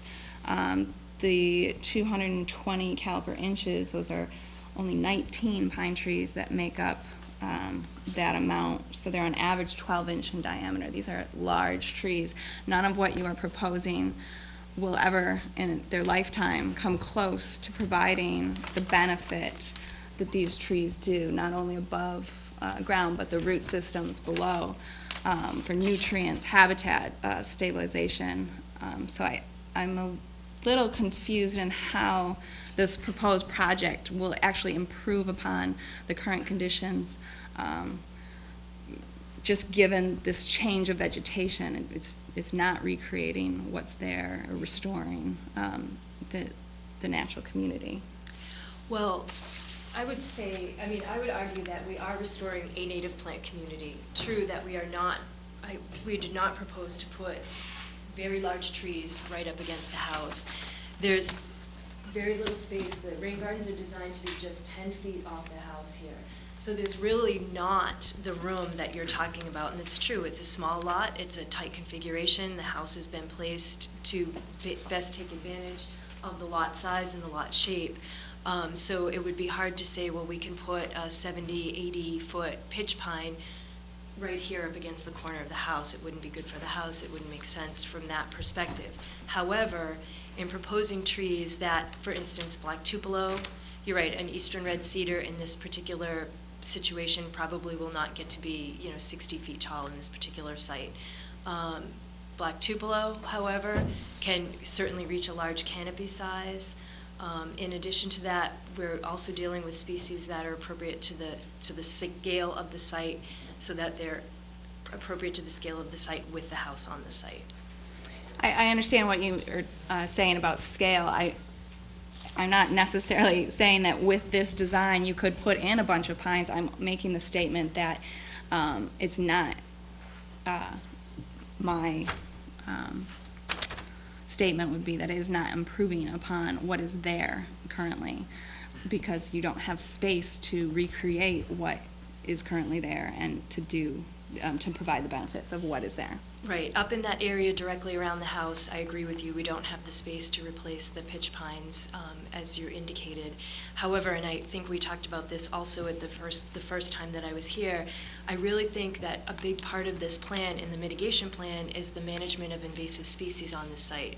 which is threatening the large oak trees, the large cedar trees, and all of the existing vegetation that's in this interior portion of the lot, and particularly down at the salt marsh, at the edge of the salt marsh. So we're looking at this, and I'm looking at this from an ecological restoration point of view as managing invasive species, restoring native species where the vegetation in the native vegetation is most heavily degraded. So along these particular, the southern and northern property boundaries, as I'm calling out, there's virtually nothing there but bittersweet, shrub honeysuckle. There's a yew hedge that runs between the two properties. Otherwise, there's nothing native there existing right now. So by managing invasive species, restoring those areas with native species, and preventing the invasive species, which I showed you in these photographs, are just quickly swallowing up areas of really healthy native vegetation and will continue to do so. That alone is mitigation, I think, as far as how we're handling this area and if we're improving the overall wildlife habitat value, the integrity of the coastal bank, the coastal bank's ability to act as storm damage prevention and flood control, because once those invasive species take over, we're looking at a degraded area and a degraded bank, and certainly degraded wildlife habitat value. And I think there was also a wildlife habitat evaluation was submitted as part of the original plan. I'm not sure if it was submitted as part of this plan as well, which speaks to that.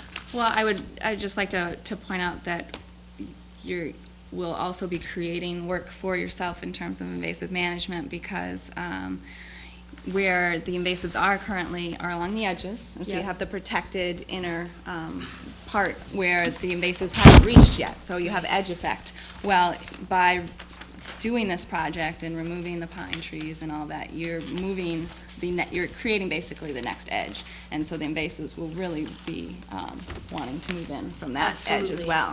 100% in agreement. So that's why we provided a 3-year land management plan with recommendations that invasive species management is not only monitored, but ongoing management is going to be required. There's no doubt. I mean, there's really there's no way to say that we'll eradicate invasive species on this lot within the 3-year time period, because there's always going to be pressure coming in from the lots on the other side. However, we can reach, as I pointed out in my land management plan, the goal would be within those 3 years to be reaching a 90 to 95% level of control, and then annual monitoring. And you're right, this will be an ongoing process of keeping invasive species out of this area forever. As you know, and that's forever as in the forever that I can imagine. I think my last question would be for Mike on the limit of work. And I think we talked about this before, it being a very tight limit of work for doing that deck. Do you think that, what is it, roughly 4 feet, maybe less in some places? Did you want to talk about that at all? Sure. It's 4 to 5 feet from the closest face of the hay bale to the drip line of the deck that will be up 1 story. There's construction methodology in the narratives and the notice of intent. We recognize that we're close and we're tight to the limit of work, but we also recognize that we're trying to do everything we can to not disturb the buffer. We believe that it can be built this way. The deck could be built by hand digging the sonotube footings, and the deck, the outside deck could be constructed from the structure of the house when it's in its framing stage. The alternative would be to propose a 10-foot separation and move the limit of work, which would then result in further reducing the buffer. Or I guess the other alternative would be to make the house not as deep, which isn't really practicable in this case, given how rooms are laid out. So we tried to balance the proximity of the limit of work against trying to minimize any damage to the buffer. Realized and interviewed other contractors, and it can be done. In fact, that was the same limit of work that was proposed on the Squibnocket Drive project that was referenced earlier tonight. And then finally, on the dry wells for the roof runoff, can you tell me what size storm that will infiltrate? It was designed for a 25-year, 1-hour storm event. And is that the typical method for sizing infiltration practices according to Mass Stormwater? Because typically you don't use a rational method for volume-based. Right, so it's not requirements. consistent with the stormwater management practices, but it's consistent with the town of Falmouth regulations that talk about stormwater management, and that's, the only place to find that is in the subdivision regulations, and our experience on all projects where we've done dry wells is we've never had an issue with runoff from roof runoff. We've never experienced or ever seen a dry well surcharge using those methods, and we're not subject to stormwater management practices because they're exempt for a single-family dwelling. Well, I bring it up because that was one of the benefits that was listed for this project, is that there would be no runoff from the site. So I Right. think because of that, then I have the means to comment on it, and it is just not sized and designed in the way that that it's typically done. And I think that the perk rate was used instead of the Rawls rate. I'm just not, from the calculations provided, would not be able to confidently say that it would handle a 25-year storm event at this time. So that being said, most rainstorms, for sure, dry wells are meant to work for smaller storm events. But if the statement is made that no runoff comes from the site, then. You'd like to see the calculations Well, I to just. demonstrate that. I just wanted to point that out, that, yes, most storms will be handled by the dry well. There are the rain gardens. I just don't know from these calculations the extent of it. And then, I think that's it. Tom? First, I'd like to thank for the personal history. I found that informative. I'm not a multiple landowner. I don't have a vested interest in something else and have to comply with regulations. I find that interesting as well. But I do know that this project, this team, my compliments to the team from the last time this was presented. I think that there was an awful lot of effort into presenting a project that's palatable. There's still some hurdles, as someone else has already mentioned. I don't mean to be repetitive, but I'm unclear about what's underneath the deck. I'll tell you what my vision of it is that you have a 4x6 post out at the edge of the deck, can't leave it in a couple feet. I'm not concerned about the limit of work because it's up above. You're not at ground activity. So I'm assuming that it's somewhere 7 foot in for the sonotube, something like that from the outside of the limit of work. You go up, you have your band joist out onto the frame of the house. That is pile supported. Those piles are going to be coming from the street side and driven in. And that's the portion, the dotted line. What transition from there to the garage and to the other foundation, the walkout portion that was referenced earlier, that's where I want to get an understanding of what's underneath that portion of the home deck, the walkout. I just want to be a little bit more clear on that.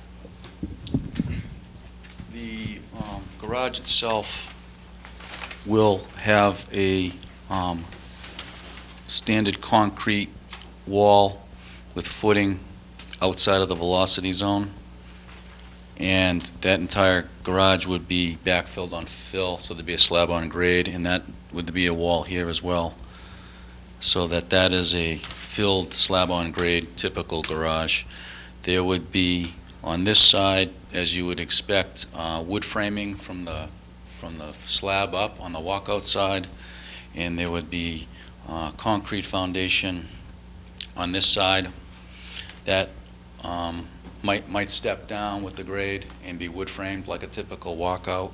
And then, of course, on this side, it'd be full height concrete.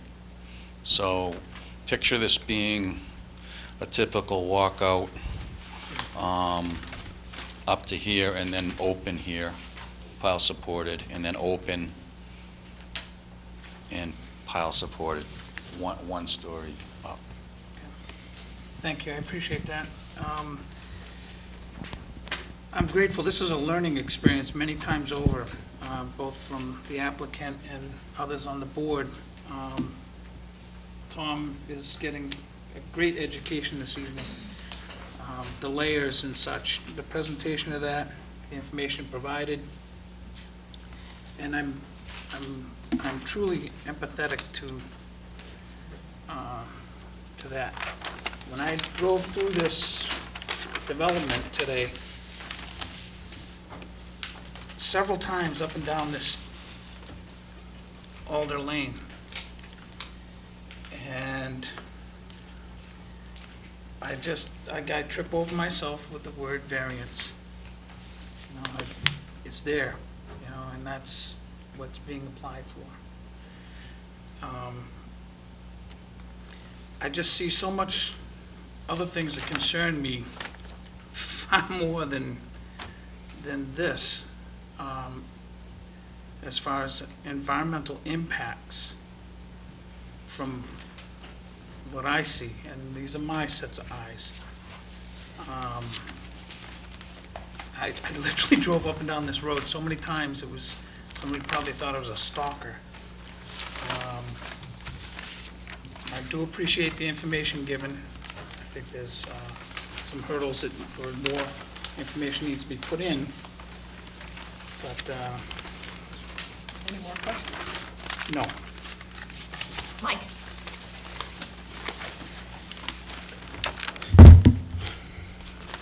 I appreciate great effort to, put this thing in. I think it's well presented. My fellow board members have asked appropriate questions. No comments. Tommy?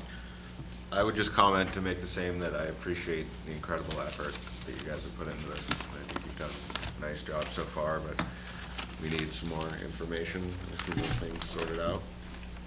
That'd be it. Thank you. Betsy? I'm not done. I haven't started, actually. The first thing I'm going to do, actually, we were sent a letter and specifically asked to have it read, and so I'm going to read it into the record, and it will be in the file. This is from Dr. S. Jeffress Williams, professional coastal scientist, USGS Woods Hole Emeritus Senior Scientist in University of Hawaii. He also has a position at University of Hawaii in the Geology and Geophysics Department. Dear Chairman Gladfelter and Commission members, this letter, for the record, is intended to give my expert judgment on the subject NOI, accompanied by a request for 6 variances to the Falmouth regulations to build a house for investment purposes on a lot containing significant wetland resources in a high-risk flood zone. My comments are based on careful review of the project plans, including the 18 attached documents, and visiting the site on numerous occasions over the past decade. My background is that I have more than 40 years career experience as a coastal geologist and wetland scientist, served 3 years on the Falmouth Concom, and will lead in helping to develop beach and wetland management plan for the Wild Harbor Trust Council, and I'm a year-round resident in the Wild Harbor Estates community. I write this as a citizen interested in protecting natural resources and reducing risk to natural hazards for the long-term benefit of all Falmouth citizens. The current plan seems nearly identical to an NOI heard in late 2001 that I reviewed and commented on, 27 September 2011 letter, with numerous objections and reasons for not granting the variances and approving the NOI. The only difference seems to be that the house is moved to 25 feet from the road. That conforms to the regulations, but moves the house even further into the regulated buffer and high-risk flood zones. My opinion has not changed after reviewing the latest NOI. The plan proposes building a home in a high-risk area vulnerable to storm surge, flooding, erosion, and sea level rise. And the construction would seriously degrade several wetland resources and the values they provide, such as the vegetated coastal bank, salt marsh, and water quality of adjacent water bodies. In addition, the house, as proposed, would violate several of the Wild Harbor Estate bylaws, such as minimum house size and probably septic details. I oppose approving the NOI and granting any variances. Several primary reasons for my opposition are as follows. One, the house would be constructed within the coastal bank, requiring clearing, filling, and excavation. The bank is critical for providing storm surge protection, and this construction would degrade the integrity of the bank, harming resources and increasing the risk of storm surge damage to this house as well as other homes in the community. The house would also be within an important vegetated buffer areas to salt marsh and coastal bank. The house would be in a FEMA-designated flood zone, including in the high-risk velocity zone as defined by both FEMA and Falmouth. As such, the structure would be subject to periodic coastal erosion, storm surge, flooding, and damage during high wind events. In addition, the risk to any house on the site is increasing each year with sea level rise due to climate warming. Sea level has gone up 50% in the last 20 years and is likely to rise 3 feet or more in the decades ahead. With warming, too, storm activity is likely to increase. 3, the proposed septic system is problematic, incomplete, and apparently unapproved by the state. Space is limited, and the actual denitrifying system is unproven. In a recent FACES report on water quality around Falmouth over the past decade of observations, results show that Wild Harbor River is showing a decline in water quality due to excess nutrients into the river and bay. A house on 250 Alder will add more nutrients from the septic system and lawn runoff to the groundwater feeding the river, leading to further declines in water quality of the river and bay. 4, there is no justified hardship to the owners in not being able to build on the lot and get maximum return and value that would justify getting variances. The lot was inexpensive when purchased. It was inherited by the current owner, and the house is being constructed solely as an investment. The lot was purchased in 1975 after the wetland regulations were enacted, and the owner should have been aware of any potential effects on their property over the past 37 years. The owner has several options for return other than trying to build a house for the market on a lot that is unbuildable. In closing, this NOI to build a house on lot 250 would cause significant short-term and long-term harm to many important wetland resources. The house will be subject to erosion, storm surge, flooding, and sea level rise, and the house, well, this is irrelevant to us, but would not conform to what Wild Harbor Estate bylaws. Private properties rights are important, however, and the Falmouth state and wetland regulations are vitally important to protecting wetland resources for all the citizens now and into the future and need to be enforced. I hope that you will uphold the regulations and not approve the NOI or the request for variances. Okay, I have some questions. Or questions and comments. I just want to clarify that it appears to me that this house is entirely within an A buffer zone, either the buffer zone to the salt marsh or the buffer zone to the coastal bank. Is that correct? Okay, and just to remind people, the A buffer zone in the Falmouth regulations is designated as the no-touch zone.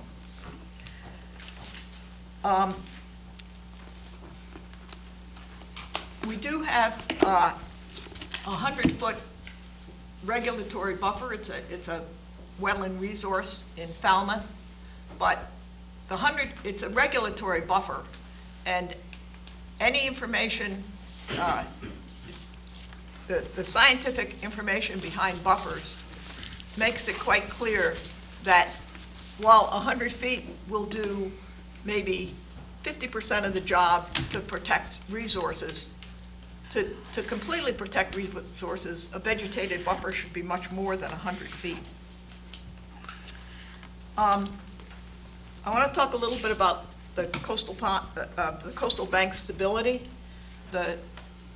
Leslie's report talked about stability and protecting erosion from sort of upstream damage, but right now this is a vegetated coastal bank, very stable, It has very a grove of very mature trees, and I'll come back to that in a minute, that have roots that go way into the earth. They're serving what's below, and I said this, Mike heard me last week, what's below ground is every bit or more the surface area as that you see above ground on the needles of trees. So this is like a sponge underground, and it's not affecting just what's on that lot, it's intercepting water that's, basically upstream that's moving down towards the marsh. So Michelle pointed out that it's playing a very important ecological role. Plus, it's stabilizing that bank, and not just from what now would be just road runoff, but it's stabilizing it from storms from the sea. The next comment I want to make is that I did read it, the wildlife habitat report was included, and I didn't know if you got I didn't see it in here, but I'm going to put into the record an essay that was in the New York Times today by an urban ecologist from New York City. And there was I don't know if any of you have read it, but she was talking about how different people view something, how one person can view something, and this happened to me actually with a friend when I was running in the Virgin Islands, and we had stopped, and a guy pulled by, and it was a beautiful vegetated hillside, and the guy stopped and he said, wouldn't it be great if we built a whole set of condominiums there? And we had just been saying, isn't it beautiful, look at the birds that are there, and so forth. It's completely different world views. And although this is a small area, it's actually amazing. Would you lift up the landscape? Yeah, that one. It's amazing, in all these years, you still have an area where it's blue there that's mostly natural vegetation. So there is invasives. We know there's invasives from edge effects, but the fact that that large area for these, since this, you held up the lot, since this area has been developed all these years, there's only a little bit of invasive is a testimony to the importance of leaving some of these naturally vegetated areas. I view this a little bit differently than you do, Brian, as you might expect. You make the point that this project is, and all the team is going to better protect resources. I don't see any mitigating effects from this, and it'll only serve to degrade resources. And in fact, one of the questions, and I don't know if the person's here tonight, but one of the questions asked at a last hearing was, isn't it possible to take care of the invasives and not build a house? I've lost my other, here's my other page. And Brian, I don't want to leave you out. This is something that is not specifically related to our decision-making, whether somebody's paid taxes on a lot and whether they're going to consider it a taking. That's for you gentlemen who are new on the board. That's totally out of our purview. Our job is to see what's done, what effect it has on the resources, what our regulations are. But in fact, this town really values open space and is willing to spend public money to get open space and to take certain land that has been, taxes have been paid for.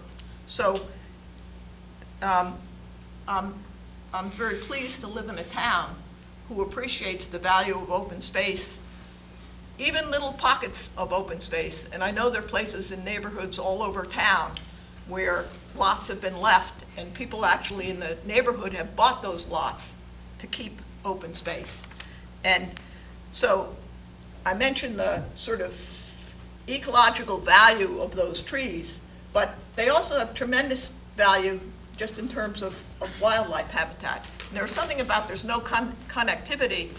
Well, there's lots of wildlife, birds, bats, insects, that don't have trouble getting from one patch to the other.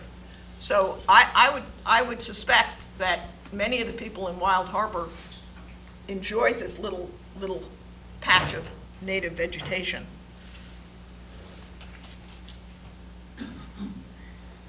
And just to point out, I know I'm as adverse to getting tangled up in poison ivy and greenbrier as the rest of you, but they're both native plants.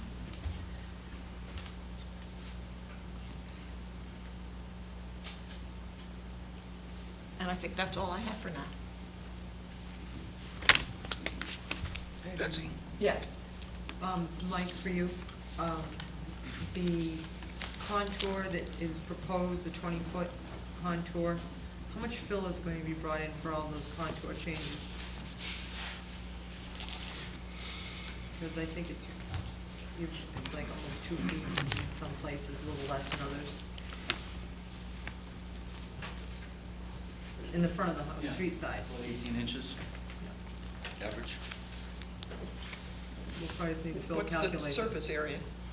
Oh, you want the volume? I can Yeah. provide that. I'll be happy to provide that. Because obviously it's pitching away and headed toward the road and around the house. The other question, and this one, you might be able to answer it. There's actually blue flags.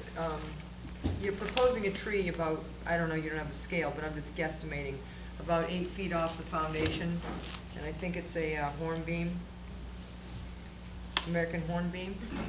And I guess looking at that and saying, okay, you're gonna replant a substantial tree 10 feet from the house, then I started looking at all the pines that you're proposing to take down, and some of them are further away from the house than the one you're proposing to plant next to the house. So maybe you could figure out, you know, the concerns that Michelle really had about removing actually every single pine tree on the lot that's, you know, in that, within the limit of work, that you could maybe look at some of these that are there that you could save. I think I counted 1, 2, 3, 4, almost 6 that you could save. And some of them just by moving the walkway a foot or the driveway 2 feet. You know, it's just something to look at. Yes, absolutely. We can certainly look at that. Can I, actually, when you ask the question, I look at it just as we have it in our regulations. Yeah. Can we have specifically how many trees are being removed? Yes. And how many caliper inches are being removed? Absolutely. Yes, we will have that for you Okay. next time. I'd like to know how much square footage of impervious surface is going in your bay buffer. He Yeah. has that down. I'm sorry, he only has proposed. Yeah, he doesn't have impervious. Yeah, could we have the square foot of impervious surface in the A buffer? And the calculation of how much mitigation planning would be required if there was room for it. Courtney? Question. Mike, I think given the sensitivity of this project, I think we really need to see elevations and cross-sections here. It's very hard for me to envision, looking at your map, you know, how the foundation, the full foundation or whatever it is, relates to the land. I think it's important that we see a cross-section so we can tell exactly how much elevation that deck has, because that's relevant to whether or not you can work within the 4 feet or so that you are proposing for your limit of work. I know, obviously, working off a deck is a little different than building a house, but it's going to require ladders and little men jumping up and down, building the deck and framing that thing and putting wood wrapping around it. We don't even know how this deck is gonna be Or constructed. women? So we need to see things. That's number one. Did you hear my Second thing- comment, Courtney? What? Or women, men or women? What? Jumping, running up and down ladders. Little people. Okay. Working people. Now, the other thing is that following along on, I think, your comments, Betsy, there was, in the narrative and in the testimony we've heard tonight, the comment that, this is like the last undisturbed lot in the development, and that all of these other lots on either side and up and down the street have been developed. And our regulations speak to the point that in making judgments about the validity of a project, we have to take into account the fact that the impacts of development like this are cumulative. I don't have any other questions.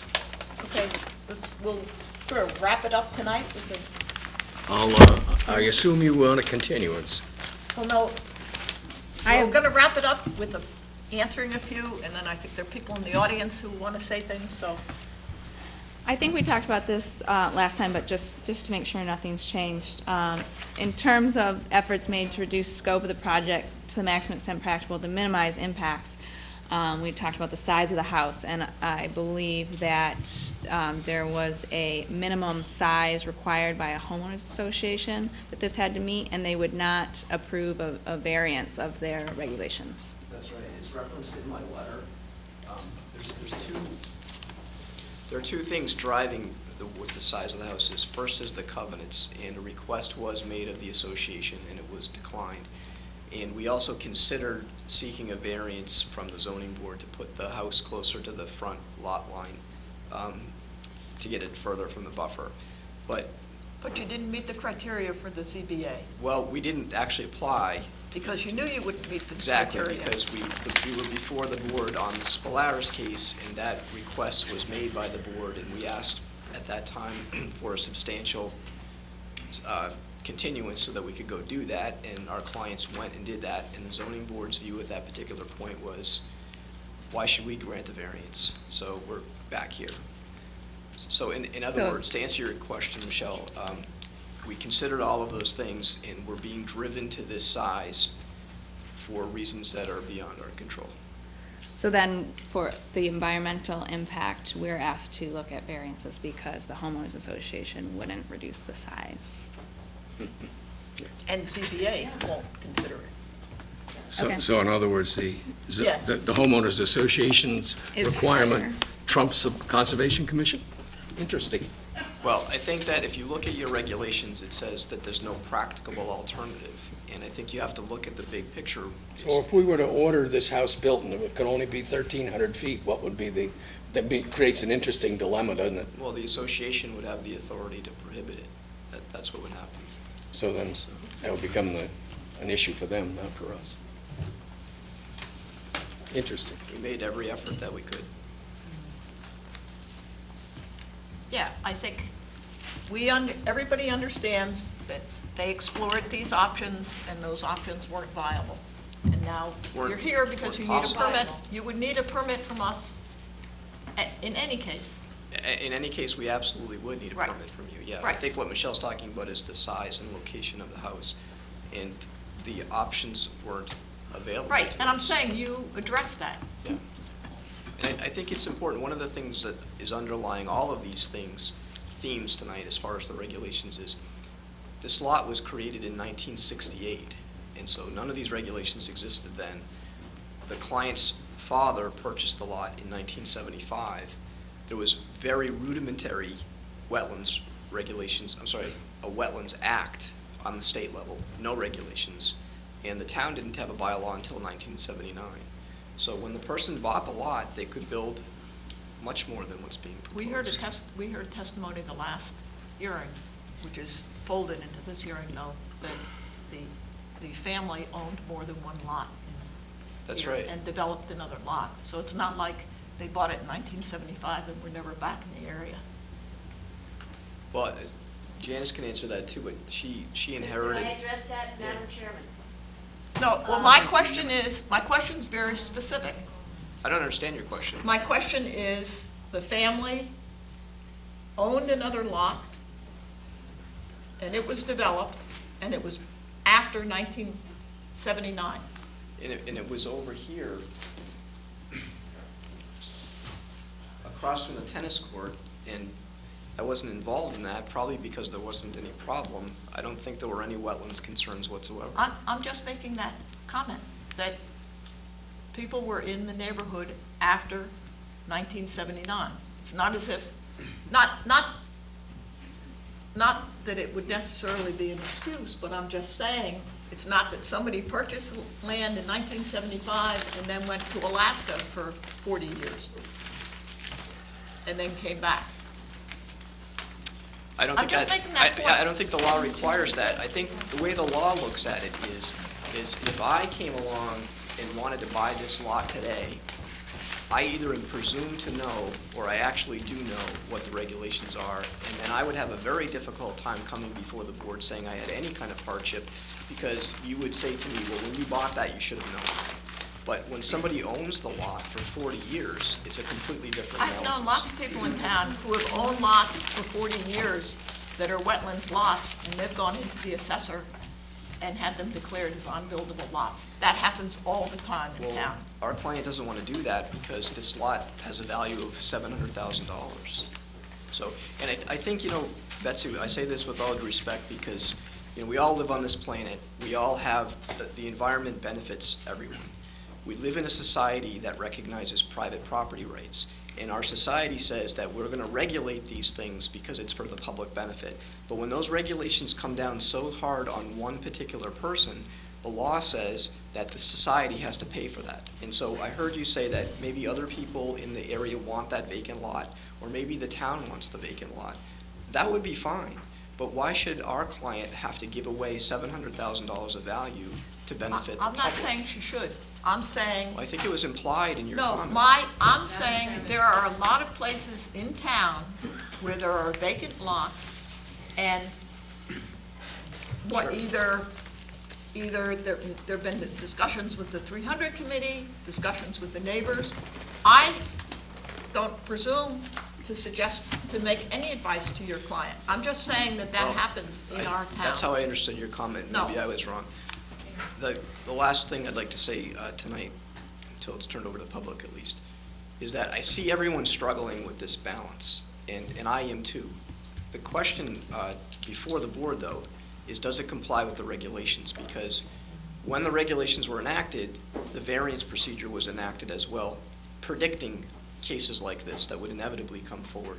And so the question really isn't, should we decide not to allow this because it's better for the environment? I think that question's probably pretty clear. The question really is our regulations provide a procedure, we've applied under that procedure, do we meet the criteria? And that's where I think the board needs to focus. Because I struggled with the salmon. I mean, we all know the plight of the salmon. But is there a procedure that balances these interests? Right, And that's and what we we're after. do have a procedure, and you've given us information, Right. and would ask for further information, and we will deliberate when we Exactly. vote on this. And after, we will be seeking a No. continuance. I'm not, Could I just correct something for the record? not yet. Okay. We're gonna put a continuance motion on the table, and then I'll open it to the public. Okay. Do we have a date for continuance? Not yet. Jen's gonna get the date, Well, and then considering that Brian's everyone- gonna check his calendar, and then we're gonna, Considering you all said that the 12th was an issue, it would be September 19th. We're going to be here anyway, so. Yes, you are. wait just a second. So, That'd be fine. okay, Courtney, or, At the request of the applicant, we Yeah, will continue this till September 9th. I'll second it. okay. Before I take the vote, though, Ms. Smith, would you like to make, Smythe? Smythe, yes. Smythe. Yes. I thought it was Smythe, and then I thought I was corrected last time. Would you like to come up and make your comment, and then if there are any other comments, we'll take them now?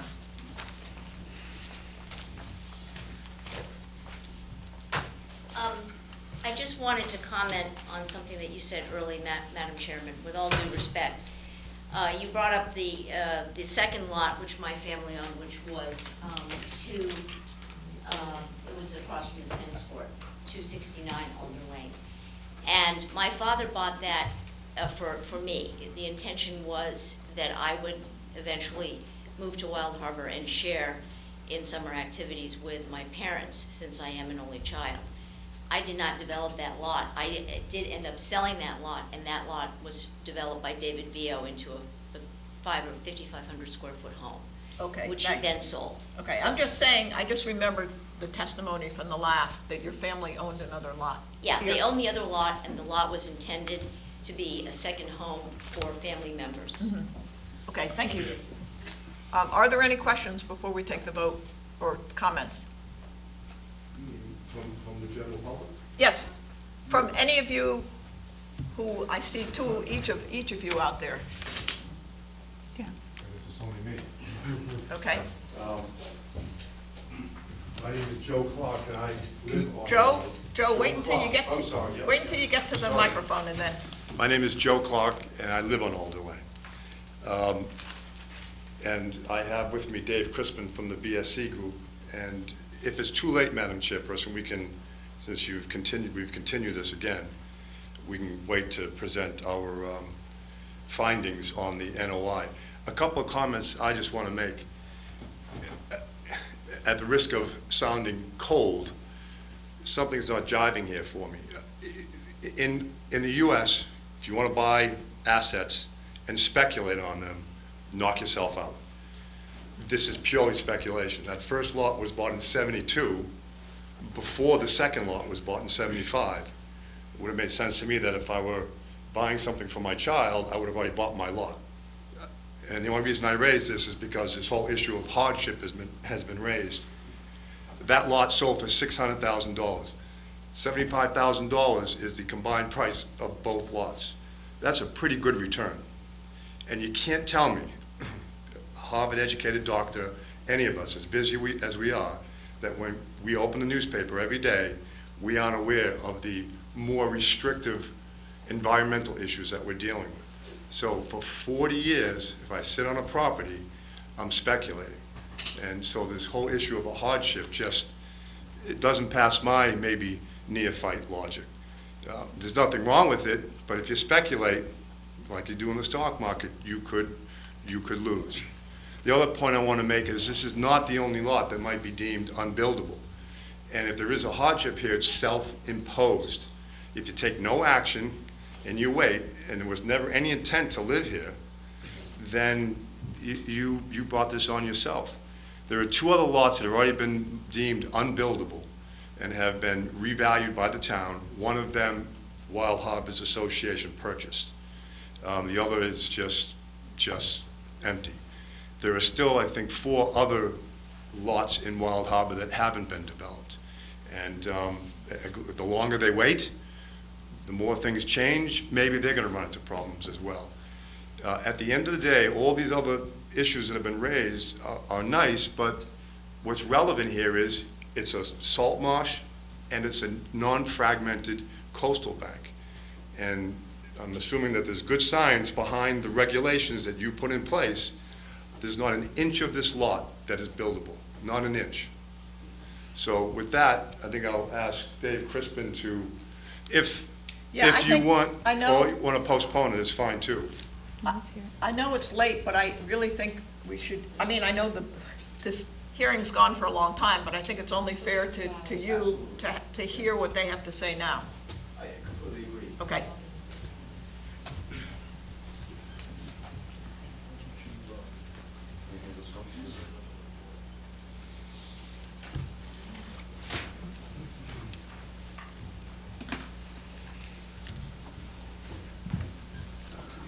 Good evening. I will be brief. It's Dave Crispin. I'm a civil engineer and a land surveyor with the BSC Group, with office in Boston and Yarmouth.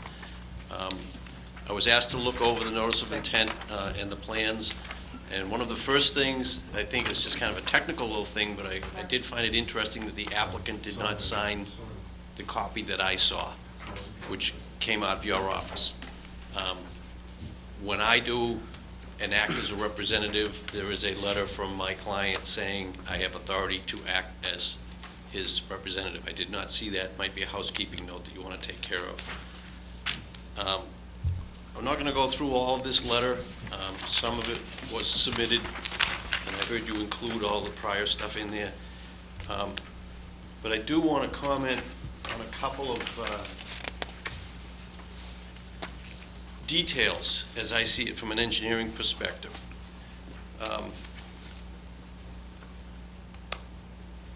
Norfolk County has just gone through new FEMA maps.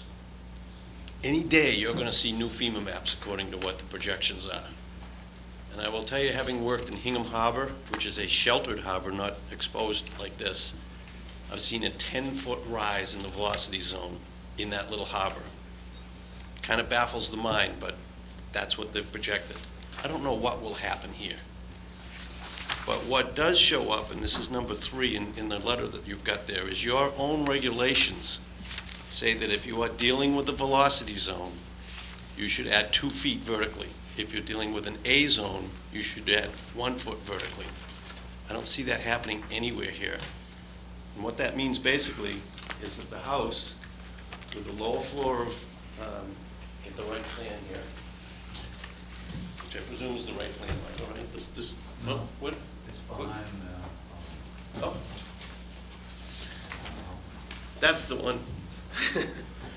Okay, different project. I thought I missed a meeting there for a second. Lower floor, 14. By the way, Michael, I heard you say that this was a crawl space. 14 to 22 and a half is 8.5 feet. In my expectation, 7.5 foot's the minimum habitable space, 12-inch rafter. That's a full basement. What's interesting is the A zone here is at elevation 15, and we heard that they're going to excavate down a little bit in the back. There's going to be 1.5 feet of water against the back of this building, which is going to put the basement a foot below the A zone as it stands now. Add the foot to it, 2 foot below. That is in clear violation of your own zoning bylaw for work in the flood hazard districts. Either requires a variance or a special permit as determined by the building inspector. So there's some outside headaches, and I know the Wetlands Protection Act says that if there are other variances or permits required before it comes to you folks, should be applied for or obtained. That same thing goes with Title V, and this is why we've commented in the past, excuse me, on the necessity for DEP to approve the variances to the septic system. A conforming septic system to the minimum requirements of Title V is presumptive approval of a septic system being presumptively protective of the Wetlands Act. You don't have that yet. In my experience of DEP approving variances to Title V for new construction are basically twofold, slim and fat. And I'll tell you one more story. The town of Cohasset has a Little League field that's been used for high school and junior high baseball for about 100 years, since the beginning of baseball. And we wanted to put in a small toilet facility there with a tight tank. And DEP said, no, you can't do that. That's new construction, variance, impossible. So before you decide whether the septic system is protective of the wetlands, you really need to have an answer from DEP, and I know what DEP has commented, or what we've heard they've commented back. Just a couple of things on the plan. Realizing the projected rise in sea level, realizing your local bylaw that says you should add a foot or 2 to the velocity or A zone. This building did breakaway panels. We don't know what the pile situation was on this deck, and I think we heard we need more detail on that. I agree with that completely. The landscaping plan talks about a lot of landscaping back in here. There's about 1,500 feet of alteration back here on the coastal bank. By my quick estimation, there's another 1,000 feet just to dig and plant all of those plants back there. That's about the size of this room by rough order of magnitude.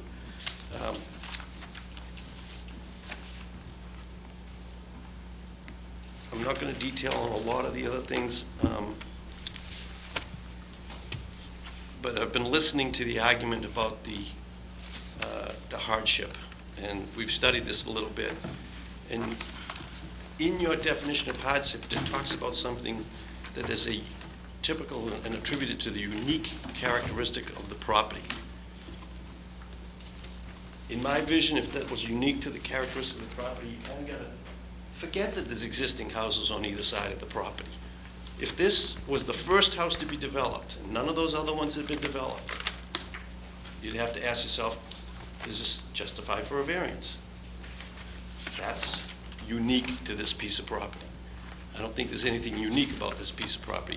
The flood zone goes all the way up, the coastal bank goes all the way up and back, and it's just a question of not pursuing the development this in prior times. And I know we saw the plan with all the surrounding houses.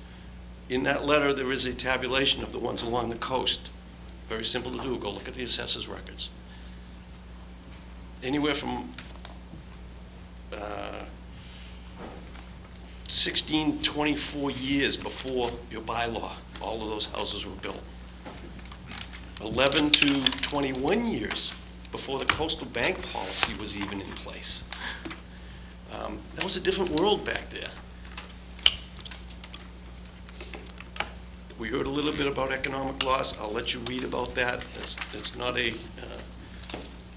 different story, but 78 Squibnocket was brought up. I have given you a comparison, just a little bit. I looked at the plan, and I did another thing. I went to the assessor's records, and I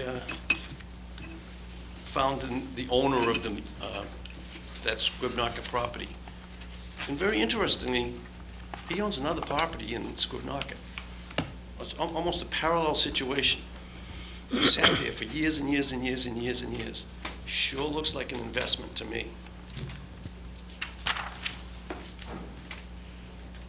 There's a list of comments in the back with questions. I don't think we need to go into them tonight, but that's my review in a nutshell.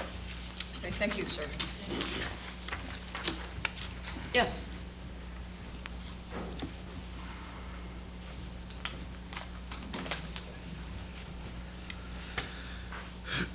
Good evening. My name is Matt Cronin. I'm a resident of Wild Harbor Estates, and I'm a member of the Board of Trustees. I came here tonight to hear what was being said by the applicant and other people. Heard a lot of technical information that I didn't quite understand.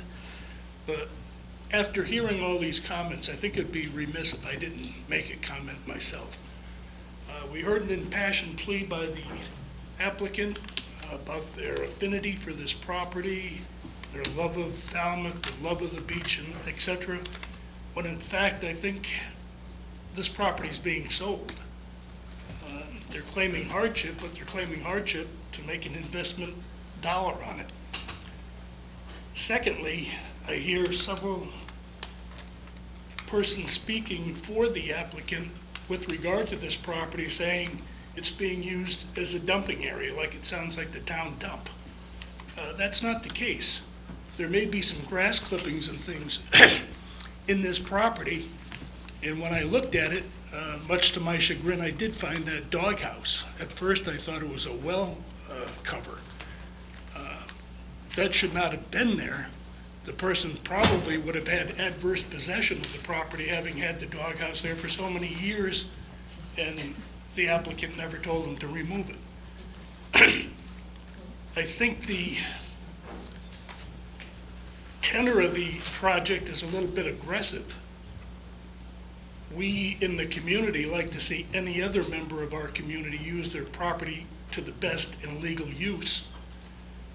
And we would have no problem having a house on this property if it were properly presented.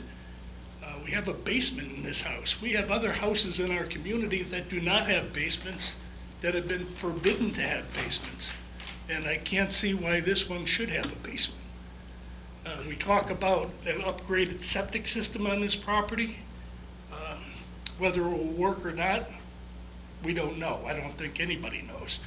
But with the size of this lot, And what I see is being put in, a tight tank would probably be a more appropriate way to take care of the sewerage on the property. The gentleman on the end talked about having some pictures of the elevations on the property.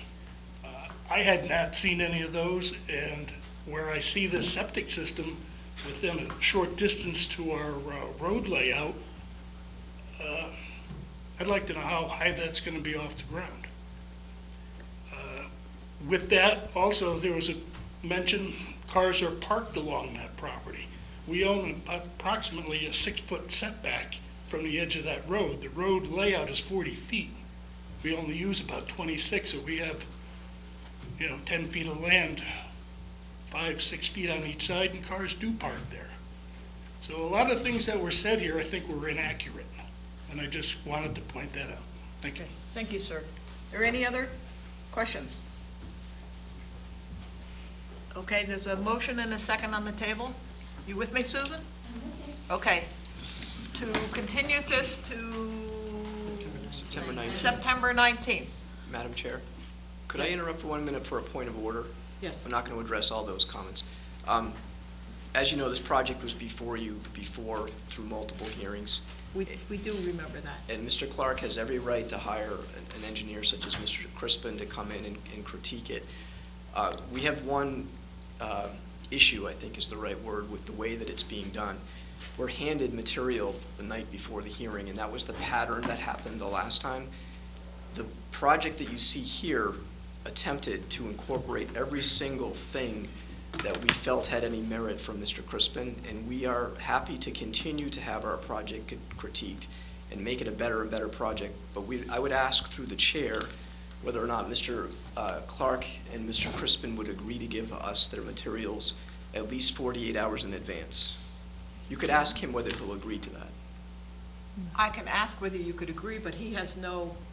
No, I understand He that. has no need to do that. I understand. Because I think otherwise, the answer was no. well, we end up with a cat and mouse game, because the last time we made a professional effort to provide our materials. When we filed them with the commission, we filed them with Mr. Crispin, and we asked for comments in advance, and we end up getting things handed to us at the very last minute. And I know there's no rule against that, and that's why I'm just asking for some professional courtesy back and forth. We provided, Madam Chairperson, we Yeah. provided, I think, a week in advance before the last Continuance? meeting. It wasn't a continuance, it was a withdrawal. We've been down this road many times. Well, as a matter of So fact- we provided that a week and a half, a week ahead of time. I think I delivered it to Jennifer's office, and it was available to the public. As a matter of fact, We do the best we can. my recollection of that is, they didn't know that we were going to withdraw. We didn't know that we were going to withdraw. We No, came in. he didn't know. He just said he didn't know you were going to withdraw. He was just reminding me that it was when you did withdraw. If I could do just a point of order, this is driving me nuts. If anybody in the audience wants to make a comment, please get up to the podium and do so. It Tom, really is. We're just trying to work this out. I'll just leave it at this. If you would ask, or maybe you did, would they be so kind as to give us their materials 48 hours in advance? And We have it available, we'll do the best we can, Madam Chairperson. he said he will do the best he can if it's available. Thank you. Courtney? Yeah, I just want to reiterate the fact that the materials from the previous hearing have been rolled into this record, and that would include any letters and comments already submitted, I presume. Yeah, but Brian wants to know if they have any comments about what they heard tonight. Will they be put in ahead of time? And the answer is, all I can say to you is, I don't know, they might. Okay. There's a motion on the motion and a second on the table to continue this to September 19th. All in favor, say aye. Aye. All opposed? Any abstention? Unanimous, so moved. Thank you.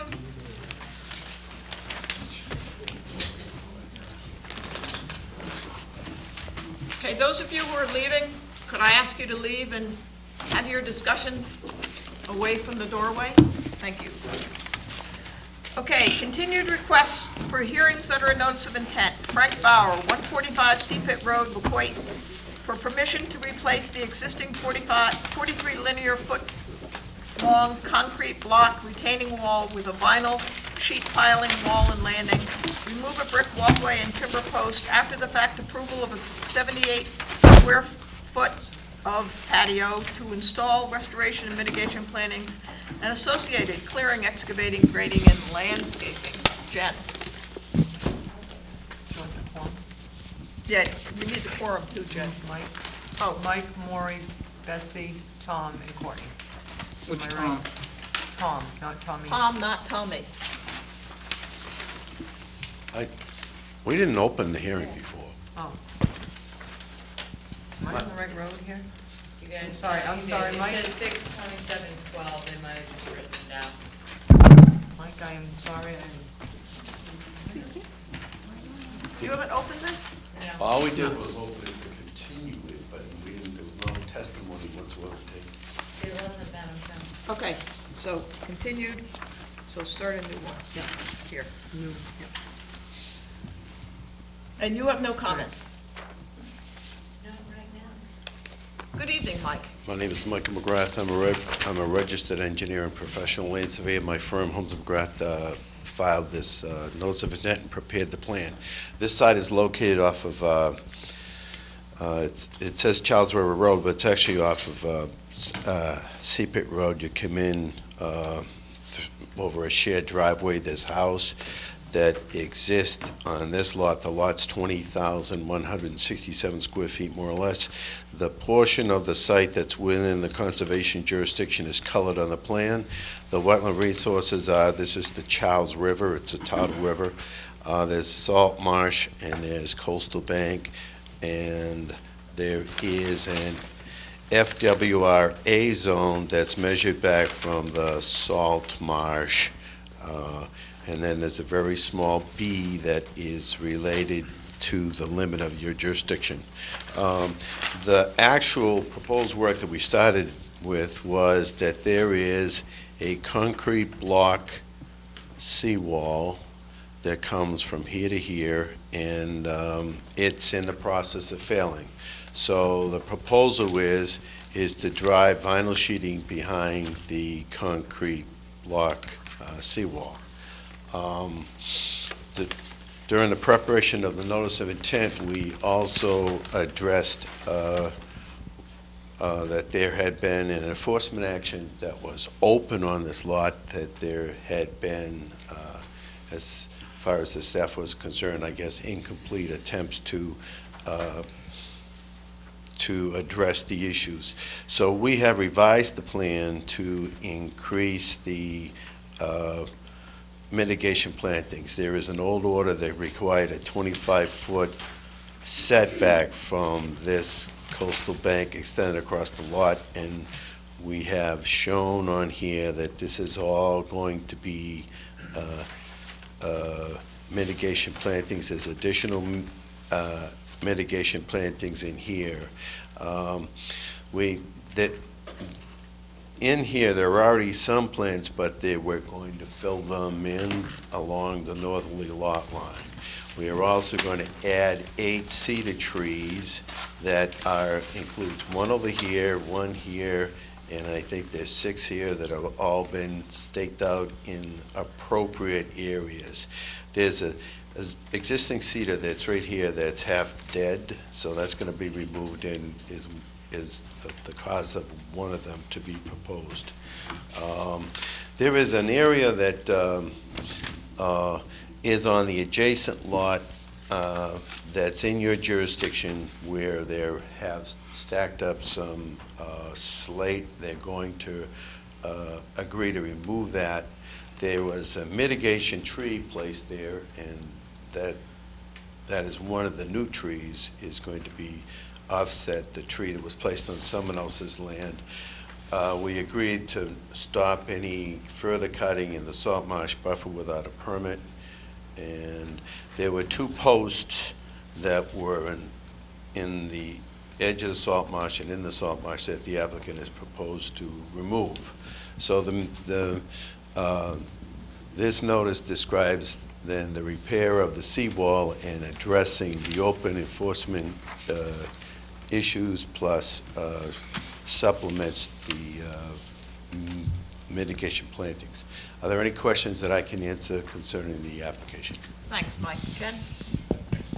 Yes, Madam Chairman, I went out to the site with Mark to look at what the issues were out there.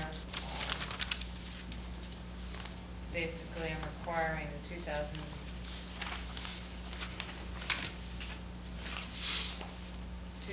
order condition buffer to be planted back, mitigation plantings to be put in for the illegal patio that was put in.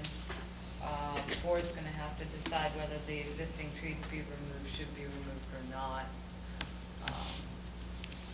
They're willing to put in, let me rephrase that, they're gonna be required to put in additional cedars. And I cannot stress enough, Mr. Bauer, I want you to stop cutting in that buffer. We had that discussion out in the field. All fun and games out in the field, I am very serious about this. Other than that, it's what we can do out there. Okay. I mean, if you went through the strict letter, they'd have no room back there at all. You see the break in the buffer, and the 2000 order said lot line to lot line. In this case, they have the dock and a staircase that way, putting a little patch of buffer plantings in between the staircase and the dock is just really not practical. Yeah, It's, so I'd rather just leave that area open and Yeah. allow them to have that access. And it in that adds area. additional buffer Yeah. elsewhere. So, that's good. Okay, let's, any questions? I just have one comment. Yep. Seeing the, the age and the, one story of this house, I just don't want that illegal stair, patio or whatever it was, to ever be used as something that, closest to the, they can build that close, because we never would have permitted that. The brick patio, have you gone out there more? Did No. you go out there, yeah? No? No. It's kind of like a basement door, or like a lower level door with that little Okay. Well, she patio. just asked I just don't want them to that you ever make a use that finding as a- that, Absolutely, we can make that fine. Fine. right. And what is the proposed vinyl sheet pile retaining wall with landing? If you go out there, the basically block wall is collapsing into the salt marsh. I talked to Mike about how they're actually gonna be able to put that sheet piling in without having that whole thing collapse down into the marsh. They'll probably have to take off the first, what'd you say, Mike, the first section, the first part of that? Yeah, the blocks are 8 inches tall, more Yeah. or less, and we'd have to take off 2 or 3 of them to make get sure the it doesn't sheet Maybe topple. somebody should, since it's such a sensitive area, maybe somebody, Mike's group or somebody should be out there when they're doing that. Okay. We can do that in a finding. Yeah. Are there any other But questions? the walls, Maureen, it does need to be. Yeah, I Absolutely. We have a motion on the table? Motion to close and take it under advisement. second. Okay, any other questions? Any questions from the audience? Okay, motion on the table is to close this hearing and take it under advisement. All in favor, say aye. Aye. All opposed? Any abstention? Unanimous, so moved. Thank you.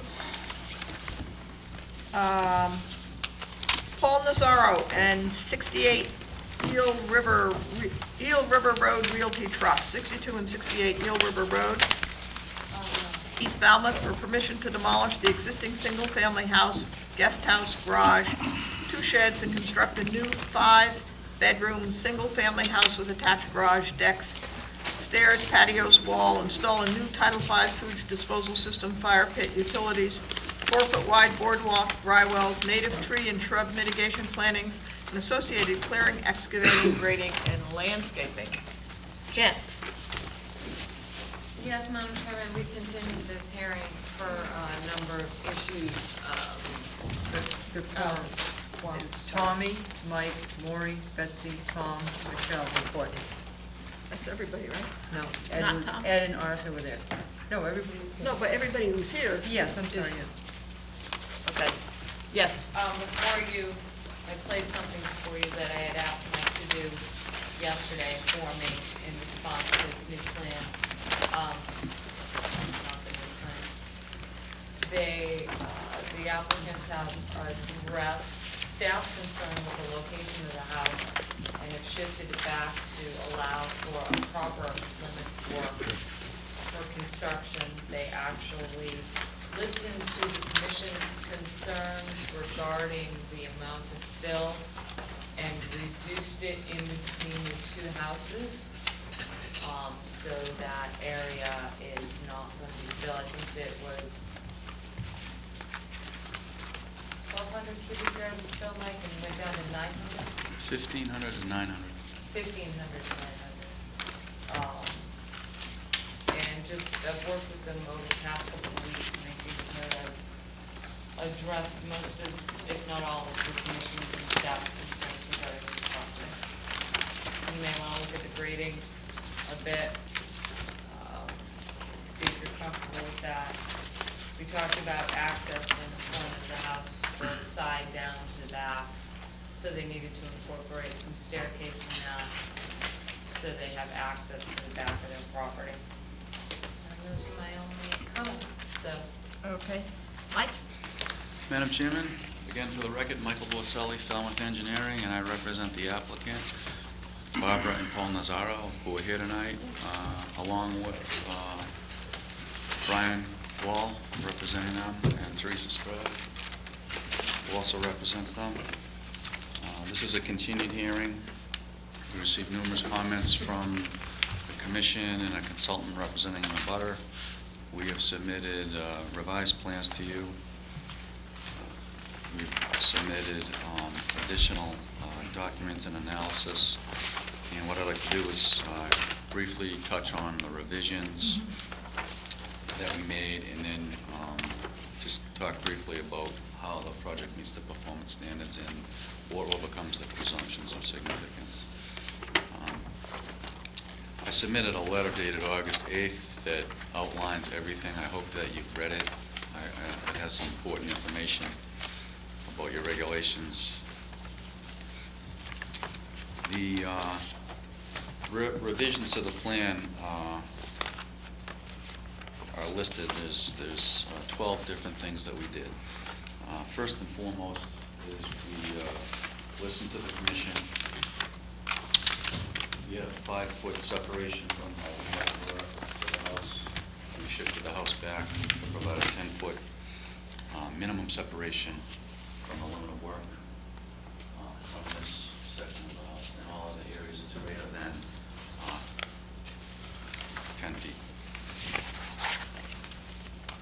We've added a note to the plan that says that all unlicensed portions of the existing dock system will be removed.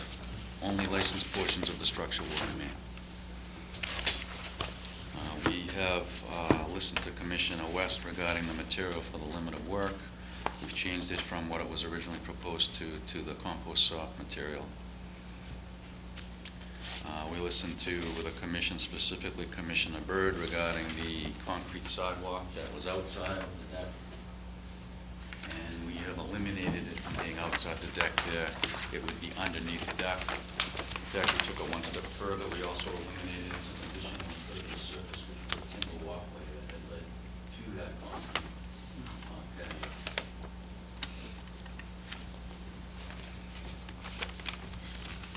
Because we shifted the house back, it started to come into conflict with the use started to get compromised in this direction. So we have also included in the plan provisions for distant prunes and existing trees that are in this area. So we designated a vista window. Teresa Sprague has described in her plans and narrative the vista pruning. It will be done in accordance with your standards. We added the proposed plan to show the existing stairs that those stairs are proposed to continue to remain. So we added them to that sheet of the plan. There's 2 significant trees in close proximity to the limit of work. We made a point of citing the house and the limit of work, so we have 10 feet, and that's the limit of work is on the construction side of the trees, so that there's no misconception about these 2 trees having the ability to cut. In fact, we took it one step further and added a note that says that those 2 existing trees are to remain, and it would be certainly appropriate to condition that we wrap them in orange netting or some other means to make sure that those trees do not get cut. There was a discrepancy on the flood boundary. The consultant had looked at the flood boundary and we have adjusted the flood boundary. In fact, you also consulted the town engineer and he came up with a similar conclusion. So we've adjusted the boundary for flood hazard zone A14 in accordance, we've shown them both actually, the consultants and the towns are very close to one another and they're parallel. It's certainly reasonable to assume the one that's most seaward, which is the town engineer's opinion. So we've adopted that flood zone and incorporated it into the plan. The house had already been the house and majority of the work was already in a flood hazard zone A. It just put additional area of the lot in a flood hazard zone A, specifically the driveway and the proposed fill to facilitate access to the house with the driveway. Put that area in a flood zone.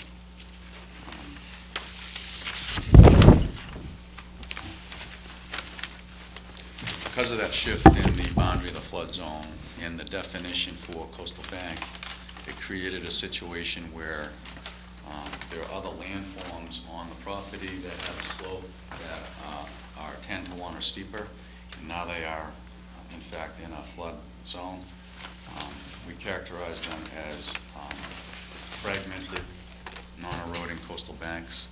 We did a comprehensive coastal bank analysis with transects and an analysis of all the spot elevations in the area, and we pinpointed the limits of the coastal banks, and they're shown in yellow, shaded on the existing conditions plan, and they're superimposed on the proposed plan. Both of those coastal banks are low-profile coastal banks. We submitted photographs to your file that show where they are and what the area surrounding them looks like. The one on this side specifically is,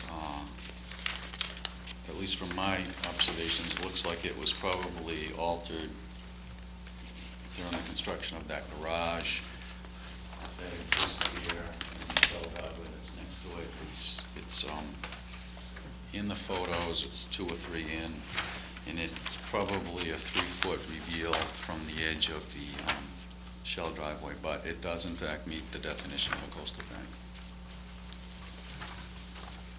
In the same situation occurs on the other side, and actually leads onto the abutting property.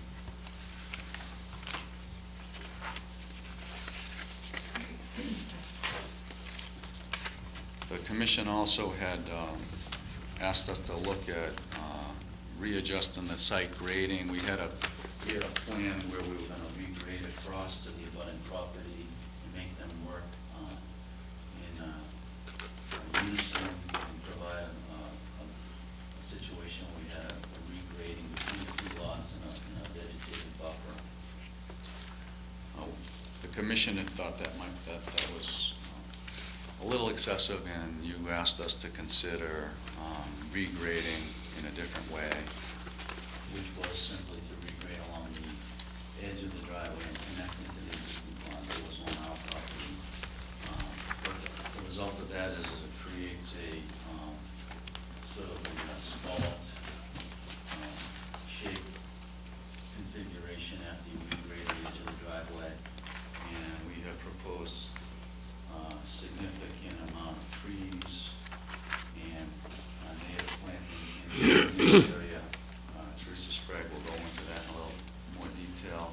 It's designed to blend with the mitigation planting and the buffer proposed on the abutting property.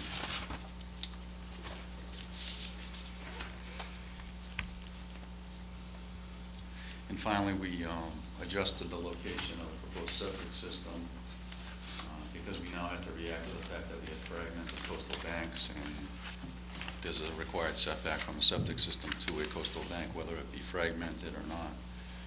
So the septic system in the tank now meet the setback requirements for that. My letter goes on to state, and I'm just going to paraphrase and pull out the significant points about either meeting performance standards or overcoming the presumptions of significance. And it's important to note that, and I'm sure you're all aware of it, but I'll point it out, and it's in the letter. I'm telling, I think I'm telling the truth, but I'm trying to be honest. It's telling you something. You've heard this before. Coastal banks vary as far as their function, and your regulations even recognize that they do often receive varying degrees of scrutiny. So that's the case with these fragmented coastal banks. These two coastal banks are basically anomalies, I think is the term that we talked about when we met with Jen at our meeting on Tuesday. They're sloped landforms, but their function in this case is limited to providing storm damage prevention and flood control because they have some height in relief and that they can retain floodwaters. They're not a sediment source for nourishment of beaches. They're not a wildlife habitat area because the area has been completely altered in the past by the activities of man and the 5 structures that are in driveway system that's already on the lot. So they have a different type of significance, and it's really limited to, because of their height and stability, they can act as a natural buffer to prevent upland areas from storm damage and flooding. In the case of this project, we are doing regrading and filling nearby, and that's going to shift where the sloping landform would be, but it's still going to be able to perform the function of storm damage prevention and flood control, because it will still act as a natural buffer, a wall, to protect the upland areas. And after the project is regraded, there's an extensive landscape plan with native plant material that will stabilize and provide the stability needed to that bank after construction. And the reason we're even doing the regrading is because the driveway system is such now that access to the house is difficult at best. The house is an elevated house, 1 story in the air, and access to it is by a full flight of stairs on the side of the house. So what the fill and regrading will allow us to do is provide a driveway system that allows for access to the house, to park cars, and also to provide access to the front entrance so that there's no need to have to walk up an entire flight of stairs to get access to the first floor of the house. So the installation of the driveway and fill will not reduce or impact the ability of the existing fragmented non-eroding coastal banks to act as that buffer or natural wall. But the resulting fill and regrading on the site will allow for better ease and accessibility and more efficient use of the property.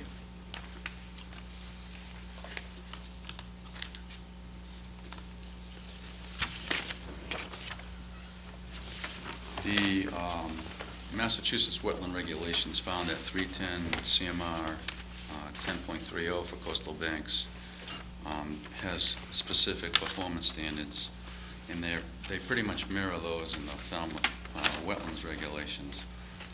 So we believe that the project and the information that we provide demonstrate that we've overcome the presumptions of significance for both the Act and the wetland regulations.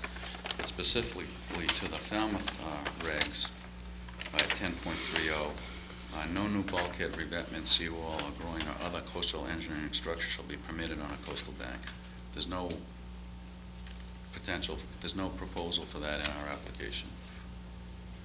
Any project on a coastal bank or within 100 feet of the landward top or top of a coastal bank, other than a structure permitted in another section, will have an adverse effect due to wave action in the movement of sediment from the coastal bank to coastal beaches or land subject to tidal action. Since these are stable, non-eroding banks, we don't believe that that section applies. No project is permitted on an eroding coastal bank or any portion of a coastal bank that's within a V zone, or any portion of that coastal bank that is greater than 4 to 1, or within 100 feet of a salt marsh or a bank of a salt pond. Again, we believe that we meet that standard.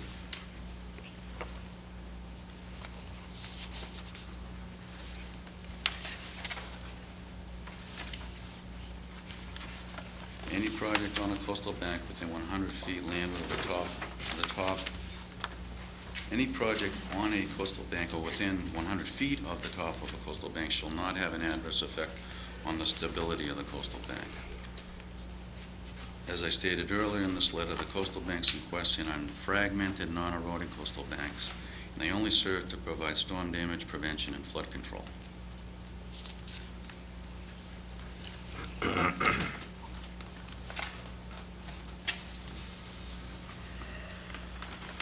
We're also now proposing fill within land subject to coastal storm flowage.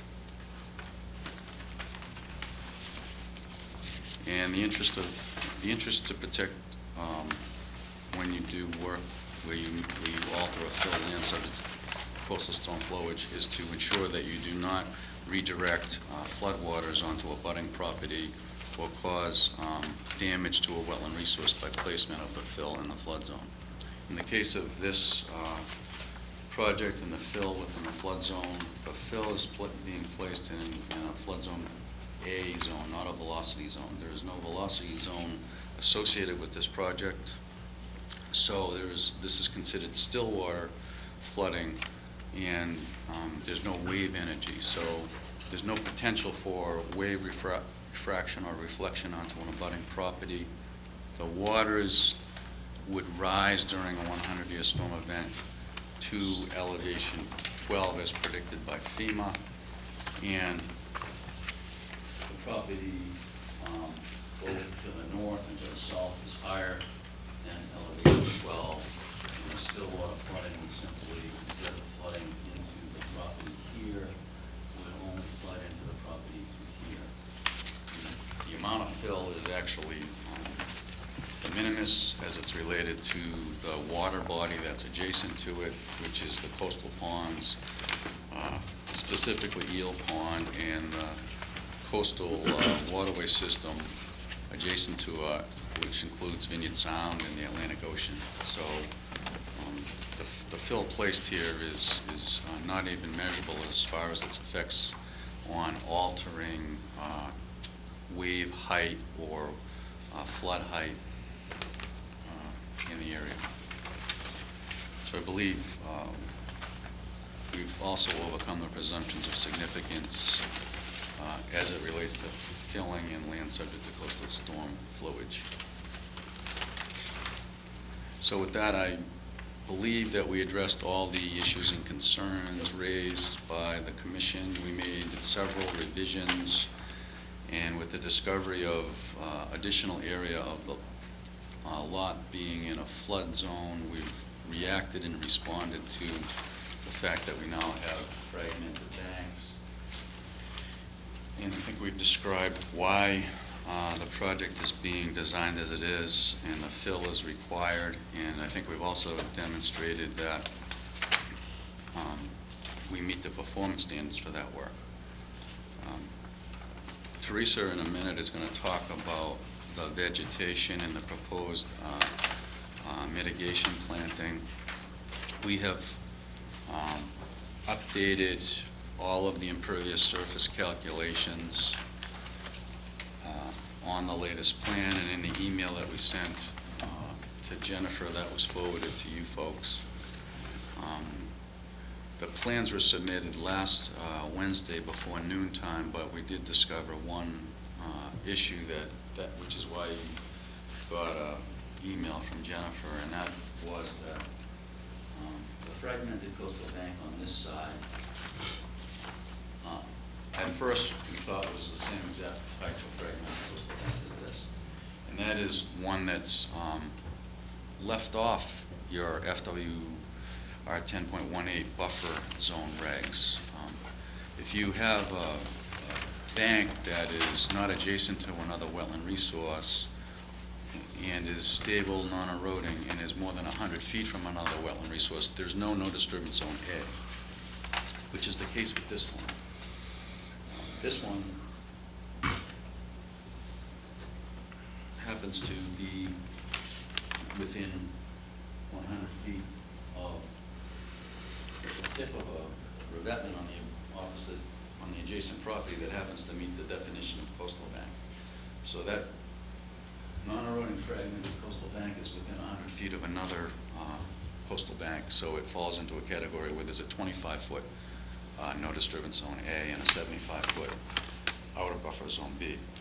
All the calculations have been adjusted and put into the file to demonstrate that we're providing a significant amount of native plant material to enhance the buffer.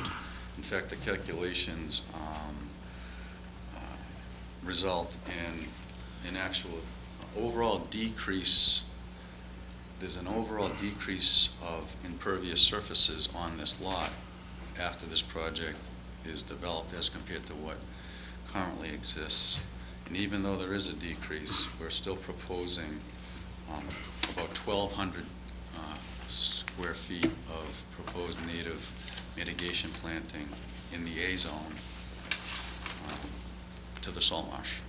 And then we're proposing another, I believe, 300 square feet in the B zone of the salt, in the A zone of non-residential.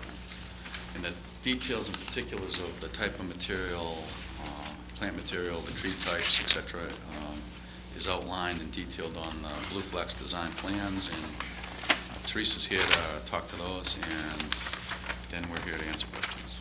Okay, thanks, Mike. Teresa, can you hit the highlights of anything that has changed? Absolutely.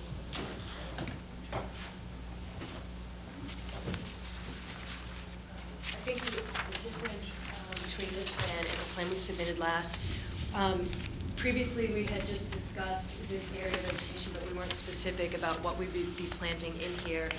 We're very specific about how we'll be planting this area, including this slope that's going to be created with the new grading. We're looking at total addition of 22 trees, including 10 service berries, 5 red oak, 1 white oak, 3 American holly, and 3 pagoda dogwood, Cornus alternifolia. In addition to that, we're going to be adding, we're going to be planting 123 shrubs. That's a mix of high bush blueberry, arrowwood viburnum, black huckleberry, northern bayberry, Virginia rose, summer sweet, red chokeberry, winterberry holly, inkberry holly, and some sheep laurel. Again, abutting this mitigation area of 68 New River Road. The mitigation that we were providing previously here is still in place, and in addition to that, we're planting the service berry and the American holly here on the southern property line.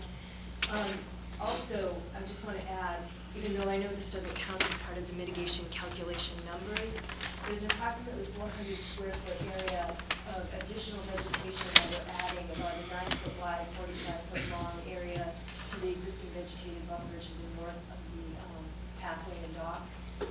It's within 10 feet of the proposed house. We're just leaving a 4-foot wide pathway to allow for access and maintenance, but that will all be native vegetation. 5 red oak trees are going to be planted in the area that was previously gravel driveway to the north of the dwelling, and then the area will be Falmouth friendly lawn. That's the area where the lawn is going to be As far as the view corridor goes, this is a little bit of a different situation where normally we would not be proposing to cut trees off of the property for a vista view corridor. But I'll show you, there's 2 trees on the Nazaro property and 2 trees that are actually on the Ford property at 68 Eel River Road, and this just gives you an example of what we're proposing. Again, the pruning is all within your regulations. Nothing over, no limbs greater than 4 inches will be pruned. 90% of the tree canopy will remain intact. The pruning will be done in such a manner as to minimize stress to the tree and maximize biomass. We're not proposing to remove any saplings, and we're not proposing to reduce the height of any shrubs at this time.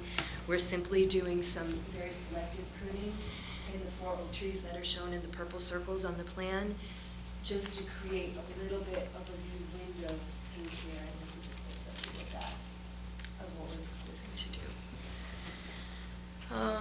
Did I leave anything else out? We're also, quickly, that white oak will be up here on this northern fragmented coastal bank, where the rest of the vegetation is here. There's some additional, and in addition to that, there'll be some foundation planting, species to be decided. If that's something that we need to meet with staff about and discuss that, we can do that in the future. We just haven't gotten that in depth into the plan at this point. Okay? Okay. Thank you. Jen? You don't have any questions because you've already gone over this with Mike and Teresa? Well aware of these plans, yes. Okay. Questions for the board? No questions. Huh? I have no No questions. questions. Michelle? No questions right now. Questions? No, comment that I'm glad that they listened, and I think this makes a stronger project for you. I made this comment before. You're getting rid of 5 structures, and you're focusing activity in a really special place here. I think that there's a lot of effort, and I commend you for that. Okay, Tommy? And just a comment that, yeah, they pulled it back to create a bigger limit of work, which was nice. That was the only thing I saw. Okay, Mike? Quite a bit of filling, slow. Think about the siltation control, well, along that top. You're putting it in if you need more. And I think you got like 1 or 2 trees you've shown staying that will probably disappear, but I mean, it's a slim, little chance to do that. If I could comment, that's They're not supposed to disappear, Mike. Well, it's an oversight on the plan. He shows there's 3 cluster of oaks that are disappearing. There's one to the north of it that is presumably going to get crossed off, 10-inch. It's a drafting error. Mike? I just wanted to say that all of the trees that we were proposing to cut, we made an effort to anticipate every one of those. If there were some that were marginal on the edge of fill, we could certainly make a condition that there'd be tree wells around those specific trees, but we looked at this pretty close, and we thought we got them all. There's a lot of trees. No, you got a lot. Yeah, I think you missed one. Yeah, there's a lot of trees on this lot. It's pretty wooded, and we tried our best to locate all the trees and then mitigate. But I think the point that Commissioner Powers made about maybe having a secondary limit of work is a good one. Yeah, and that's something that can be conditioned when we discuss. And I think that's probably a good idea. Okay. I'm sure you agree. I do. Okay. I agree with myself on this one. Okay, hold on a second. Yes. I just had a question. I don't know if this is a technicality or, now that there's a zone A to that fragmented coastal bank, and that we're cutting in a no-touch zone that's currently vegetated, does he need a variance, or? Well, I'll try to answer that. Well, he has to overcome the presumption of. Okay. Yeah, I mean, my point was. Just overcoming the presumption. We, All right, tried to make a point of the fact that the wildlife value of that area and the fact that that's a fragmented bank and it receives a different degree of scrutiny because of where it is and how it functions, that the cutting of the trees doesn't really negate it from functioning to provide storm damage prevention and flood control. And I think we've overcome the presumption of significance. And I think the fact that we're enhancing the buffer by providing 1,500 square feet of native plants where there aren't any today would offset that. That was what we were hoping. That's your argument. That's his my argument. I just had two quick questions. I think in my notes on the old plan, I had asked that you had aerials to prove the deck was there. Yeah, we did look at aerials, and they're on file because they're on the town website, and the aerial photography that we looked at go back as far as 1986. But you did not submit them. Well, I didn't submit them because I've heard you say that they're effectively on the record if they're in the town, on the town GIS Did you hear file, that? so. I Yeah, never we've heard done that. that, we've done that in the past, so. We've never. Well, I can tell you that, and I'm happy to give you those aerials, Why but don't you they're give in. us the aerials and submit them to the file? Yeah, I'm not trying to avoid giving you the aerials. We Yeah. looked on your town website, Yeah. and we found the aerials. Well, you And, didn't have it in your narrative, Mike. well, I apologize for that. I should have. It's a big issue, because that's what could determine where that house sat by Well- almost 15 feet. Well, I can tell you two things. There's an aerial photo from 1986. You're telling me that, and I don't see it, so. I will provide it to you if you need it, and then it can be provided to the record. And but what we did provide to the record, that establishes a date, and effectively establishes that this commission by default, kind of approved those decks. In 1996, the commission reviewed this project for other work on the site, so it showed up on that plan. So we know for certain it was on an aerial photo from '86 that I can provide, and I also have provided you with a plan by another engineering firm that shows those decks. They existed in the mid-'90s when the other work was proposed that the commission approved, and then. You don't have to explain anymore. It just would have been nice if you Yeah. had submitted them, because then you wouldn't have to be wasting our time to Well- explain. And the second thing is, it's a little late, so I'm a little cranky now, but this is the plan, is this the plan that we all got, this little teeny plan? Or did anybody get a bigger one? Huh? That's it? Okay. Oh, no, I'm No, just there was curious. there was a Everyone bigger one, got but full-size. but it's been revised. The Okay. recent one was This just is the little. final recent is- revised. The only reduced size plan you have are entitled impervious surface analysis plans, which is a format that just simply let you check our math on the impervious surface calculations.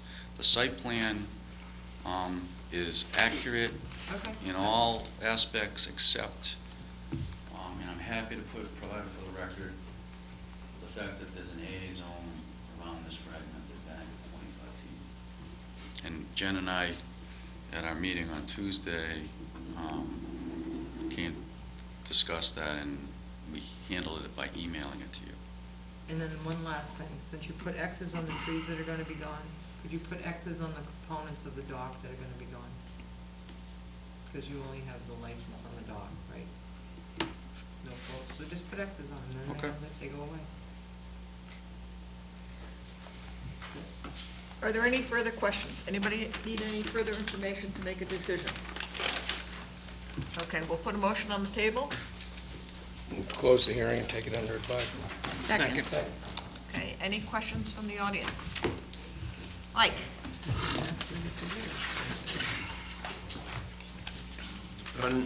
My name is Mike McGrath. I'm a registered engineer and professional land surveyor. I've been retained by James S. Pavlin, and he's reviewed the revised plans that I have in the comments. I'm also giving you at the same time, not only my recognized, but a letter from an attorney, Pleasant Park. Can I have one for the file? needs 2 sets. I need a set. She needs 2 sets. Tom and I will share this right now. Maury and I will share. I have the letter from the attorney. It came in by email today. I put it all in front of you, so now you all have, well, in Maury's case, 3 copies of that. No, she and I are sharing.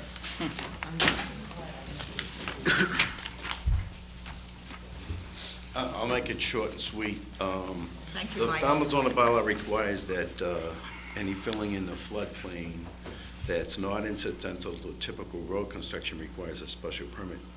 The state law, the Wetlands Protection Act, describes or requires that when a notice of intent is filed, that the applicant either have all local obtainable permits or he provides the commission with copies of any application for such permits. And when we reviewed the file, there's no indication that the applicant has filed a special permit with the Board of Appeals. And so you can't go any further with this application under the state law. We also, number 2, we believe the location of flood zone of the revised plan is still not correct, and that the real location should follow the actual location of the 12-foot contour on the ground. The location compiled from the location that is compiled from the flood insurance rate map doesn't follow the location of the 12-foot contour on the ground. We interviewed a FEMA regulator, sorry I forget his name, but he told us that the most prudent thing is to follow where the actual water will flood. And the water will flood up to the elevation 12. So there's more land here that's subject to flooding than what's shown. It's not a lot, but for instance, where he has the floodplain crossing the driveway, the actual 12-foot contour is about 8 foot more towards Dale River Road. And the location of his coastal bank stake number CB number 8, the actual 12-foot contour is 16 feet northerly of what's shown on the plan. Number 3, we count over 29 trees being cut down, and we only show 22 trees being replaced inside the jurisdictions. We ask you to consider whether that's sufficient. It says on the plan there's 900 cubic feet of fill. 900 cubic yards of proposed fill. We've digitized the contours proposed and existing on this side of the house down to down to the 6-foot contour, and then we find that the amount of fill is 1,200 cubic yards in place. So we think that there's been a mistake in the amount of fill that's described. We think that that volume of fill is unnecessary, and a large number of trees are going to be removed in jurisdiction. There's over 5 foot of fill in the cul-de-sac. We just think that that's clearly excessive. You could require that it be regraded. For instance, there could be a garage under, and they wouldn't have to have the 5 feet of fill. The grading that's shown on the plan in this location seems to direct the surface drainage to the corner of the house. We think there should be some sections here. There seems to be an intent to divert the water around the house, but it's not clear to us. There's a fence that's proposed inside the Zone A, a dog fence that's beyond your work limit line. I do not believe that you allow the construction of a fence in a buffer Zone A. Further, it's a proposed dog fence in a buffer Zone A. Wildlife movement is a key element of wildlife habitat, and we think that this fence is going to be a hindrance to wildlife movement, and also will wildlife move through an area that has a dog in it. There's a limit of work that's less than 3 feet from the northeast corner of the existing building to be demolished. I don't think that's sufficient space. And the final thing was which they just discussed. They don't have 10 feet around the building on the water side, but they did describe that better. So anyways, we think that there are still substantial issues with the application. We clearly think that the filling is excessive. I'm not going to read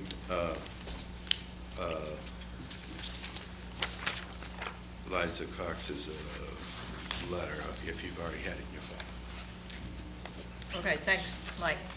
Mike, before we vote on this, do you want to either address it before we vote to close, or do you want to ask for a continuance? I'm going to just say a couple things, and Brian is, and then we don't believe that we need a continuance, but we did the volume calculations, 900 cubic yards, 1,200 cubic yards, the same performance standards apply. In our opinion, our volume is accurate. It doesn't change the impact that I described. The fill still doesn't direct waters to the abutting property. It's higher. Both properties are higher. Whether you want to call it 900 cubic yards, 1,200 cubic yards, 12,000 cubic yards, it still is de minimis as far as its ability to alter the flow patterns and the level of a coastal water body. We believe that we provided adequate tree mitigation given the site characteristics. We didn't really have the ability to provide much more in the form of tree mitigation, but what we did have the ability to do is to provide you with an extensive enhanced native buffer zone where one doesn't exist in the shrub layer. So we felt as though providing that buffer overcame the fact that we did our best to provide the trees that we could provide on the site. As far as the flood zone boundary, I agree with Mr. McGrath that most often A zones are referenced to a base flood elevation, and the waters are expected and predicted to go to elevation 12. That would shift the line a little bit more, but it still wouldn't change your review, and it wouldn't change my presentation to you regarding how we've overcome the presumptions of significance. What I did was try to send a message that I adopted the lines that were provided to me by other consultants. I wasn't making an opinion about whether it should have followed the 12-foot contour. The waters aren't going to stop at the line. They're going to flow to 12. But that still doesn't really change the project and how it overcomes the performance standards. So I believe that providing, you could make it a condition that we put a note on the plan that the flood or let the records state that the waters will flood to elevation 12. We're not denying that, but it doesn't change anything about impacts to wetland resources. The dog fence, we'd like to remove it from the application. Well, if we will revisit that with an amendment, so it's perfectly within your purview to make a condition that there be no dog fence. With regard to the special permit altering a landform, section 240-80 through 86 of the Falmouth zoning bylaw, we've already applied for that special permit. We've already modified our original special permit application with the Board of Appeals to adopt that section as well. That's been advertised, abutters have been notified. The hearing is next Thursday night on August 23rd, and we will present that. The regulations require that we apply for all permits, not that we obtain them. Right. Brian?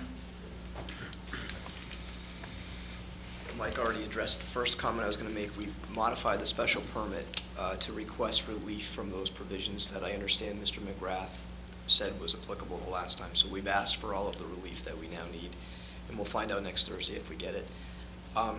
I was made privy to the letter that you just got a few minutes ago. I got it at about 6 o'clock or 6:30 tonight. It essentially makes two comments, the second of which concerns the effect of the fill that we're proposing, and I believe that Mr. Berselli's already addressed that, so I'm not going to say anything about it. The first comment, however, urges the commission to interpret its regulation and apply its regulation in 10.18 in a way that it's never done. Under your redevelopment provisions, essentially you're allowed to, and I'm sorry, it's getting kind of late, I'm going to make sure I say this correctly, you're allowed to redevelop property but go no closer to the wetland than the primary structure. And the way the commission has always interpreted that, at least in my experience, and I've had a number of projects, and Mr. Berselli agrees with me, is that you essentially look at the primary structure as in the house versus a detached garage or a shed or something like that. And it includes all of the impervious materials, the decks and the patios, et cetera.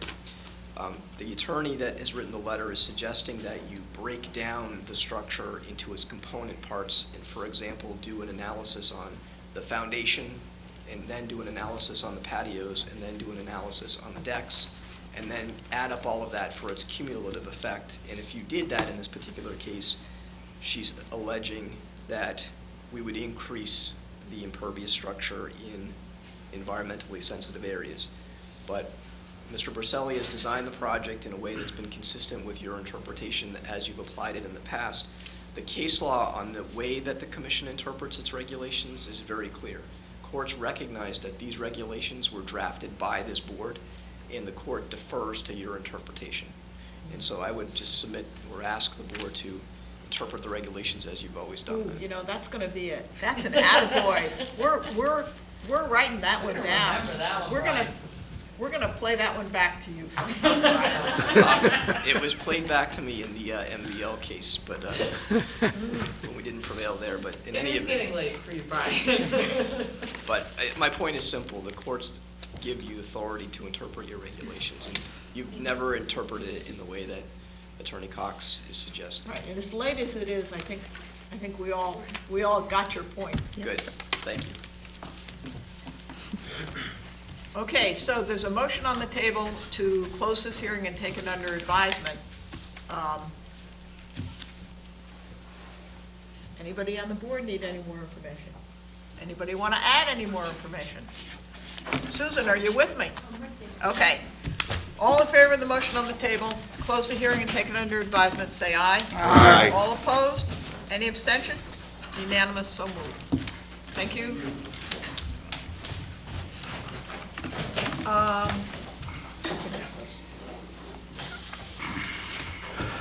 Thank you, Betsy. You're welcome. Very kind. I know, I'd love to give you a little treat.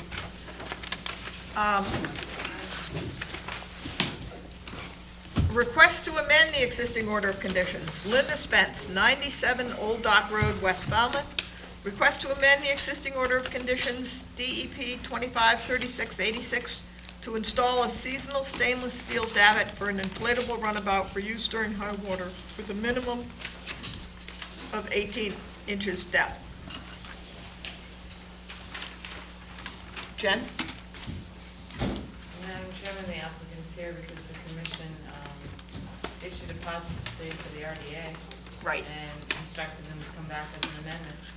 Okay, and I think, well, let me just, you're sitting there quietly, you're ready to go home Been too? sitting here since before half of you came in tonight.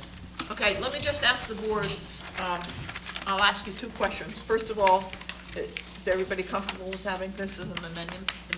It's an amendment to the dock. Yes. It Okay. was not a dock. The amendment to the Stone structure. Pier. Okay, the second question then is, does anybody need any further information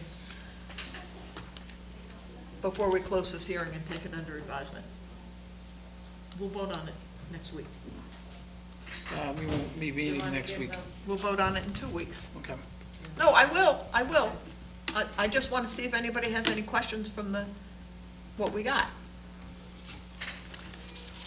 Yes. I'm not sure he wanted to say anything. He was sitting there quietly. I would love to Who's being- clarify who's being something. polite? I'm Varush Hagopian, I'm representing Linda Spence. If you need any questions or clarifications, I'll be happy to provide it. Okay, we do need to know if we have a butter notification? Yes, I did provide them. Oh, okay. Those Yes. are the green cards you got at, Okay, I didn't know. early in the evening, yeah. Usually they hand them to us, if you got it before. No, we handed it to them. Okay, earlier. I think we know what it is, because we discussed it. Sure. Oh, I see 'em. We talked about it last time. Yep. And so I'll call for a motion. Move to close. Take it under advisement. Take it under advisement. Thank you, Courtney. Okay, we have a motion to close this hearing and take it under advisement. Last chance for anyone to put anything else into the record? Okay, Susan, you're with me?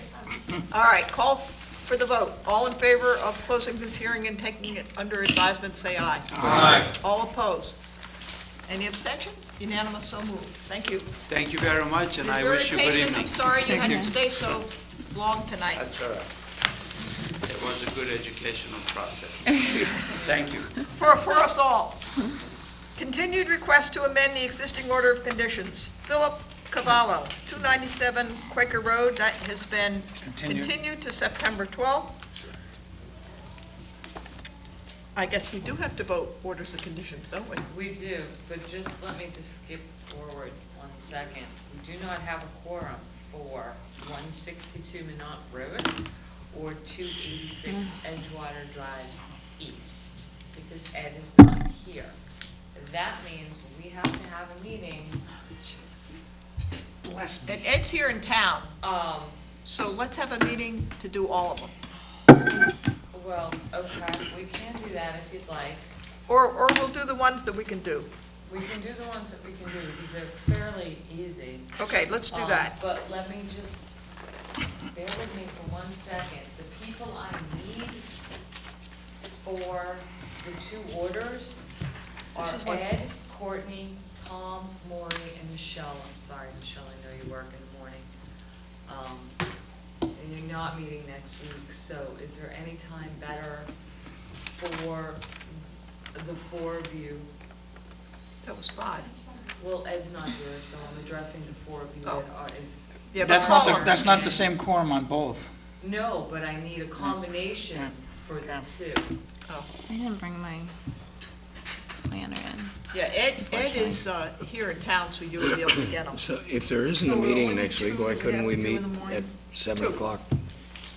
We can. If I you mean, want it- in the I'm not evening. here tomorrow, guys. If you want to check your schedules and send me an email on Friday, I've got to post a meeting on Friday, but we'll be able to meet Wednesday, Thursday, or Friday of next week. I mean, we can always meet the week after, too. I prefer not to, though. Who do we need for Stephen Cook? For Cook, I need, hang on, I just had Cook, I'm sorry. I need Maury, Ed, Tom, and Michelle. Boy, that would be slim picking one. So is the other one. We're down to Yeah. 4 on And then- Minot. We're down to 4 on Minot, too. Yeah. Because someone recused I himself recuse myself. for Minot, so I need Courtney, Michelle, Tom, and Ed. Wicked cool. I mean, if- I'll have to email you. I didn't. That's I didn't. fine. from, Email from me. from the standpoint of work schedules, I Michelle, would think. everybody else could make it at 7 o'clock next Wednesday or Thursday morning. You saying- And Michelle, if you could just, Let me know. and she'll be back to you as to which day it is. Yeah, it doesn't matter. Thank you guys much. And I won't be here at all, so I'm not gonna be able to remind anybody. Okay, let's do Russell Lemke, 63 Quonset Road.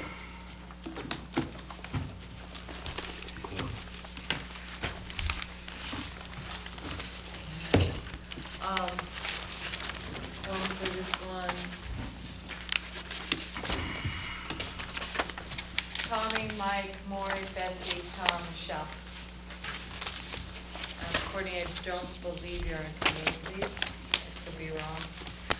This was a quick, I don't know, quick, it's just a simple raise and rebuild. I think the only special condition that's really talked about in additional to your standard special conditions was the protection of the spruce near the house. I didn't really have an issue with the. Yeah, there was, Barbara's, right? Down. This is Yeah. Barbara's. yeah, Yeah. when you talk to the applicant, if the Yeah. tree goes, the tree goes. It's not that big a deal. Okay. You know, that's, And the only other thing I think, I'm just grabbing my notes, protect trees, no removal of vegetation, and no future armoring, Okay. because they're taking it down. Alright. future armor. Future armoring, are you talking Quonset? This is where it's all a vegetated coastal bank going into. Well, I'm just telling you, if you don't put it in there, Got it. It's the Oyster Pond. It's on Oyster Okay. Pond. No, I'm with you more. No, I mean, it says that, you know, you build a house and a bank. it's a house and a bank, and. All right, well, you can I put know, it in. I wouldn't armor it, I'm just telling you, in the future. You gotta remember eating and all those. Could I have a motion, please? I make a motion to accept it as discussed. Second. Any further discussion? Okay, all in favor of this order as read and discussed, say aye. Aye. All opposed? Any abstention? Unanimous, so moved. And- Falmouth Yacht Club, 0 Clinton Avenue, Falmouth. And I'm working on it too. I hear you whispering in my ear. Things in my ear. Tommy, Lori, Betsy, Tom, Michelle. Same one. Oh no, Mike's not in. Mike is not in this one. Mike recused himself. This is his yacht club. Yes. Bulkhead repair. Pretty much will follow the same conditions we put on the town's bulkhead repair. They're going behind the existing sheet piling. It's pretty It needs to be straightforward. done. It needs to be done. Right. Yeah, sooner done the better. Let me know, because I want to see this stuff go in. Oh, yes, that's it. And the only thing was that Michelle had asked that they drop the level. Detail shows for pre-treatment, same level, you should drop it down. That's all I wrote. An inch or so. Sand Drop the filter. level An inch or so, yeah. I mean, that's just gonna help.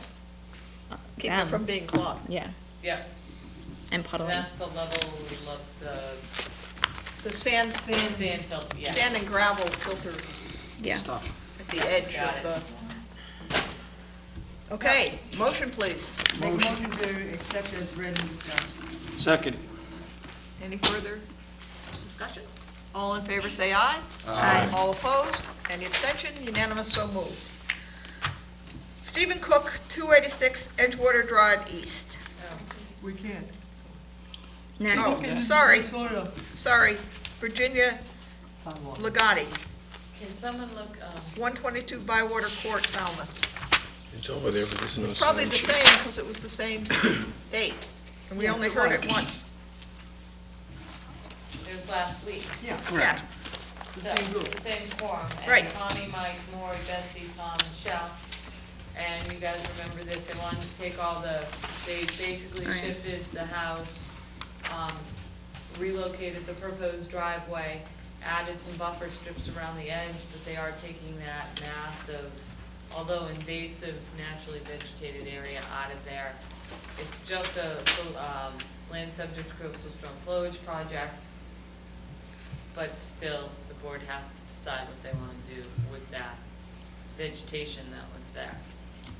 They made very sure that when they proposed it the first time that they put a limit of work around that.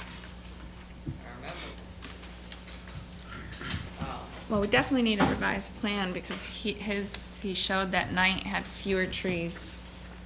He If you showed the remember. revised plan. Hmm? He showed a plan with fewer trees. I know, I didn't have, Yeah.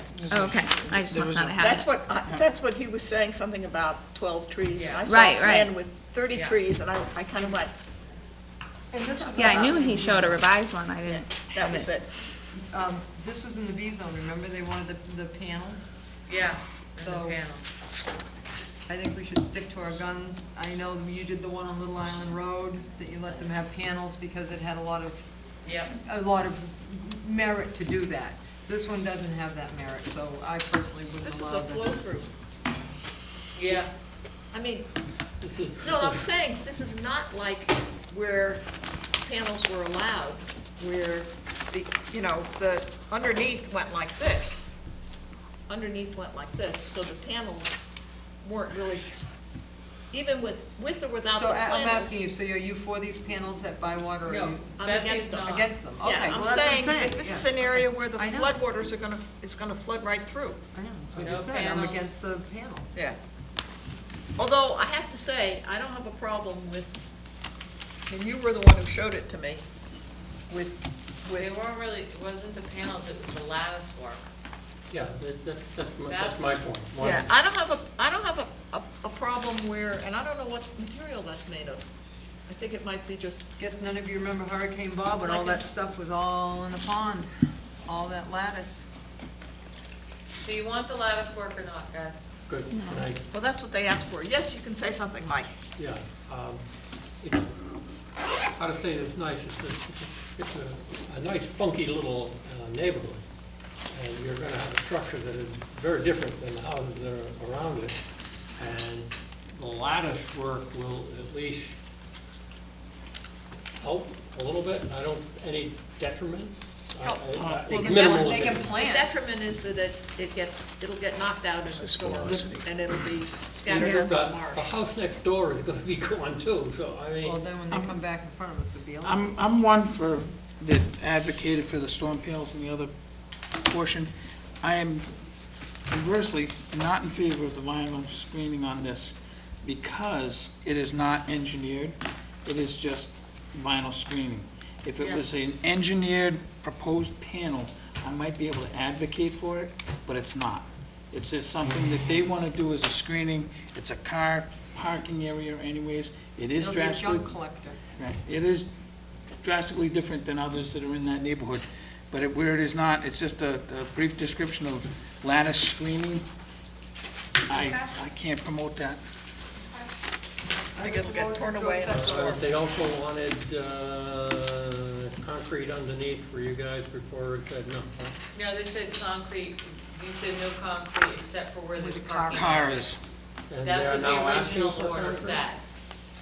They are now asking for concrete underneath. Sure. car Where the car parking, is. car parking slab, Just for the car. Yeah, for car Just for the parking. car. car parking, that's it, slab Okay, parking. everybody knows what we have, let's have a motion on the table. Make a motion to accept the order as written and discussed. Second. All in favor, say aye. Aye. All opposed? Unanimous, so I moved. make the motion to adjourn. Second. And we all know that everybody seconds it, and we're all in favor. Yes, aye. Aye. Aye. Did you copy your